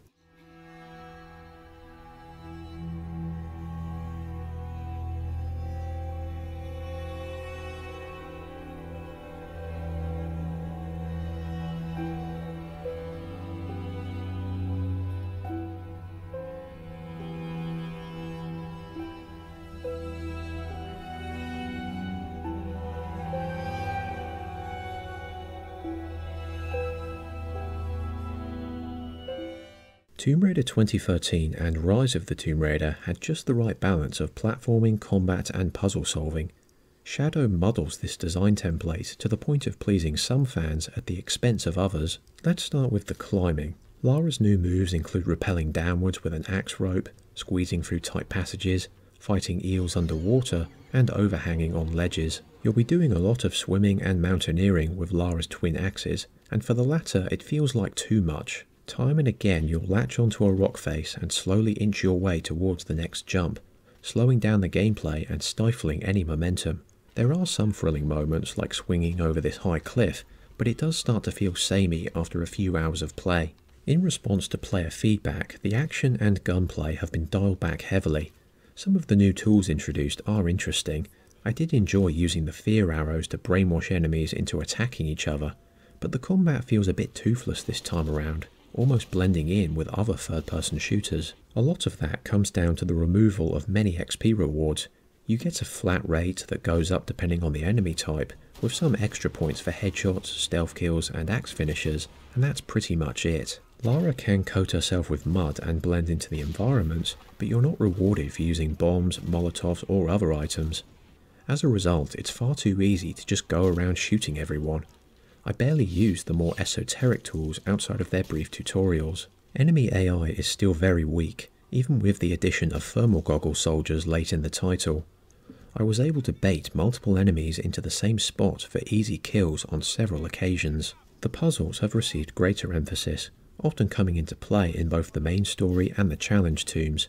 Some of them are well made, like this brain teaser where you direct fire around two pillars to burn down some debris in your way, along with other moments like matching up symbols and redirecting water in the catacombs. It's good to see some more complex puzzles return to the series. With that said, another pet peeve of mine lies in the challenge tombs, how you have to navigate back out of the tunnels to continue the main quest. There are several oversights that get in your way. Lara's flashlight won't always turn on where needed, leaving you to fumble around in the dark to find the exit. There are also no objective markers when a challenge tomb is completed. I went round in circles at several points, ending up back at the tomb entrance. The biggest offender is the Spanish galleon. After finishing this puzzle and earning the ability to breathe underwater for longer, Lara tells the player that the exit is past the temple. But due to weak lighting and obscure navigation, it took me a moment to find my way back. Previous challenge tombs offered a quick and efficient route back to the primary pathway, something that Shadow often forgets about. The skill system has also taken a step backwards. For starters, every unlock is now tied to an awkward tree system, where you need to use points on an adjacent skill before moving to the next set. On top of that, skills now require multiple points to unlock. To cap it all off, several of these are incredibly superficial. Using skill points to automate all safety grabs doesn't add to the platforming in any way, and the limited amount of combat means that other abilities often go by underused. That's not to say the title is a complete write-off. Eidos still does a good job with some of the scenarios.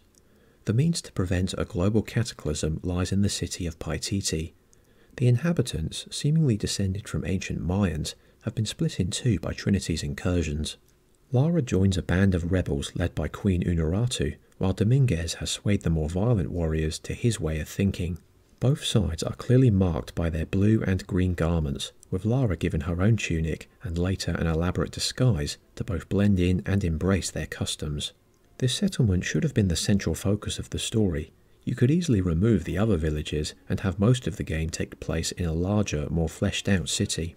Alternatively, you could convert the other settings into Paititi outposts. This would allow the group to be developed further while also keeping the player updated on how their internal feud is progressing. As it stands, Lara and her compatriots set out to find the silver box of Ixchel. When combined with the dagger of Chukchel, the user is bestowed with the powers of Kukul Khan, able to remake the world however they see fit. When you're not running around the city conducting various errands and requests for the villagers, you'll make your way to various contraptions and underwater caverns. Before you first meet Unuratu and her son Etzli, the Trial of the Eagle is one of the better sequences, a climb to the top of ancient machinery broken up into 3 sections. It's another strong test of your leaping and puzzle solving skills as you slowly connect multiple pieces together to activate the platforms. It's a shame then that the story is rather unfocused.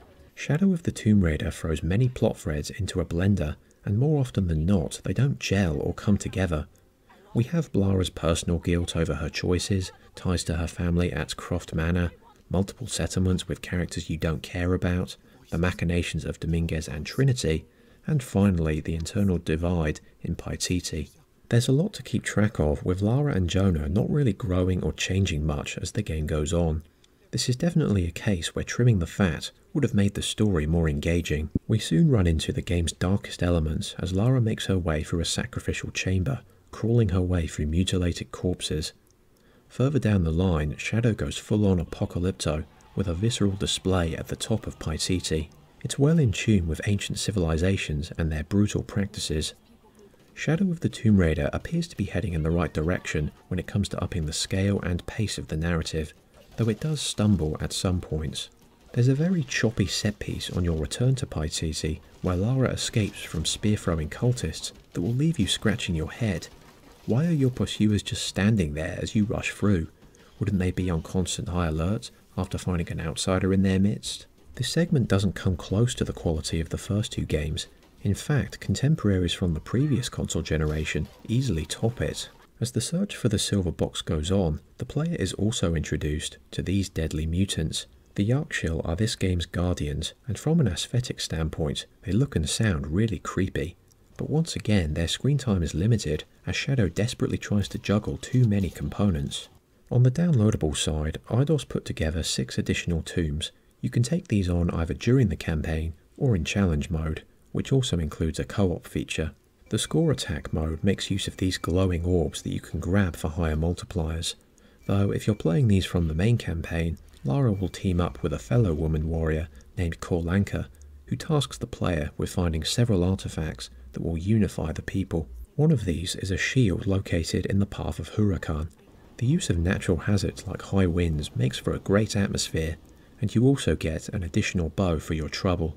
If you plan on playing these DLC tombs, make sure to get the definitive edition, which also includes a batch of overpowered weapons like this suppressed shotgun. Eventually, Lara finds the last Emperor's tomb, revealing that a previous missionary, Andres Lopez, took the box centuries ago. Just as her character starts to get interesting, Unuratu is shot dead by Trinity Commander Rourke, with Lara giving chase. Armed with nothing but a knife, Lara creeps her way through the dark jungle, quietly executing every soldier in her way.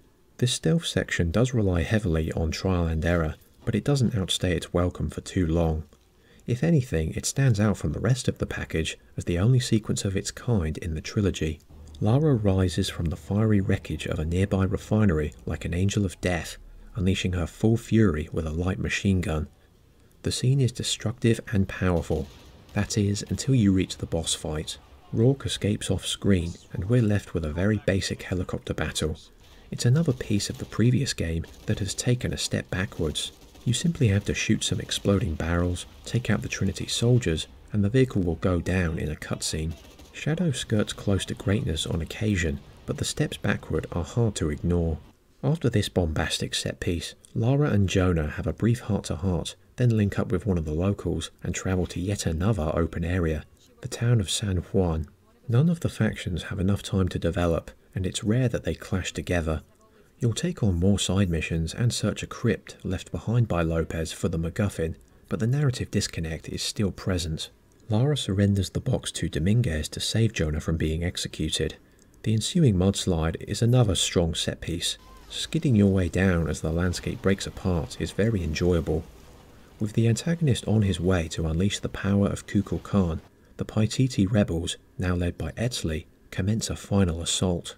As you make your way through the central chamber, the Yarkshil go from enemies to allies as they recognise Lara's importance. This is supposed to be a crucial moment as she walks through the horde, the mutants bowing before her, but because this group is so underdeveloped, it interrupts the pacing of the climax. You don't really fight Rourke, and when he's torn to pieces by the mutants, I thought, wait, that was the Trinity Commander? Yet again, Shadow of the Tomb Raider shows that having too many characters is a surefire way to dilute the impact. The final boss against Dominguez at the summit is again rather basic. Shoot him a few times, run up for the melee prompt, rinse and repeat. The silver box gives Lara an idyllic vision of her family, happy and close in the garden, but she chooses not to bring them back, once again rejecting the godly powers. As I mentioned before, this plot thread didn't have much build-up, and it doesn't convey much emotional weight. With the danger subsiding and Paititi reunified, Unuratu is laid to rest, and Lara decides to stick around for a time, while Jonah heads off on holiday with a local woman he met earlier in the first settlement. Just like Rise, we have another after-credits scene where the protagonist resolves to protect the world secrets rather than solving them. While Shadow of the Tomb Raider did leave the story open, a fourth game never happened, seemingly bringing the third phase of Tomb Raider to a close. 4 years later, in 2022, Square Enix made the very bad decision to sell Tomb Raider to the Embracer Group, along with many of their biggest IPs, to focus on NFTs instead. The Survivor trilogy deserved better. It reached 38 million units sold as of 2022, with the first two games carving out their own niche. Players could go to Uncharted for the more cinematic stories and memorable characters, or they could choose the Tomb Raider reboots for deeper design and gameplay. In the end, it was a lose-lose situation from a commercial standpoint. Crystal Dynamics wasted so much time, money and effort on a crappy live service release, and Eidos Montreal, despite their best efforts, ended this iteration of Tomb Raider on a tepid note, with a genre they weren't fully suited to. If these choices had been reversed, we could have had a brilliant closing chapter to Lara's story and a fifth Deus Ex title, but such is the nature of modern gaming. You can probably guess my personal ranking already. Like Underworld before it, Shadow of the Tomb Raider is in third place for taking a step down in quality, despite offering some fun elements. Tomb Raider 2013 comes in second, with Rise just inching it out for the solid expansions to both design and gameplay. Both are brilliant releases that still hold up today. Any gamer with a penchant for action-packed thrill rides should give them a shot. The Tomb Raider franchise has been on a long and fascinating journey over the last 25 years, selling over 95 million units in total as of 2022. The most interesting thing I noticed across the 12 games was a repeated cycle of peaks and valleys. 3 times in a row, the series built itself up with a standout opening entry, gained a new batch of fans over time, then fizzled as each phase wore out its welcome for varying reasons. Core design burned out after making too many classic titles, the Legend timeline slowly fell behind the competition, and the Survivor trilogy lost its luster as the intensity of the opening game faded. Lara's star power and recognisable status has hardly diminished through the years, her characteristics changing to fit new genres and audiences. Since 2018, the mainline series has been on hiatus, with the only new releases being Lara Croft Go and Tomb Raider Reloaded, an arcade title for mobile devices in early 2023. Outside of gaming, we also have Tomb Raider The Live Experience in London, an escape room that draws heavily from the Survivor trilogy. Clearly, the series still has staying power. Where Tomb Raider goes from here is a bit of a mystery. Crystal Dynamics did announce a 13th title in 2022, which will run on the Unreal 5 engine and be published by Amazon Games. Will they go for another reboot, or will they try to build off the upcoming Tomb Raider TV series produced by Phoebe Waller-Bridge? The latter hopes to turn the franchise into a shared universe, while picking up where Shadow of the Tomb Raider left off. For now, some fans have their own ideas.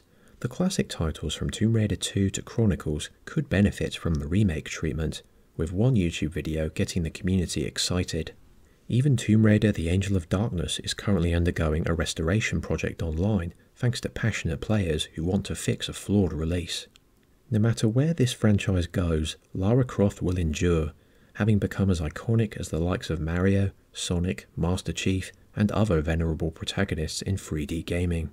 When her next adventure finally arrives, you can certainly count on legions of gamers stepping into long-forgotten tombs.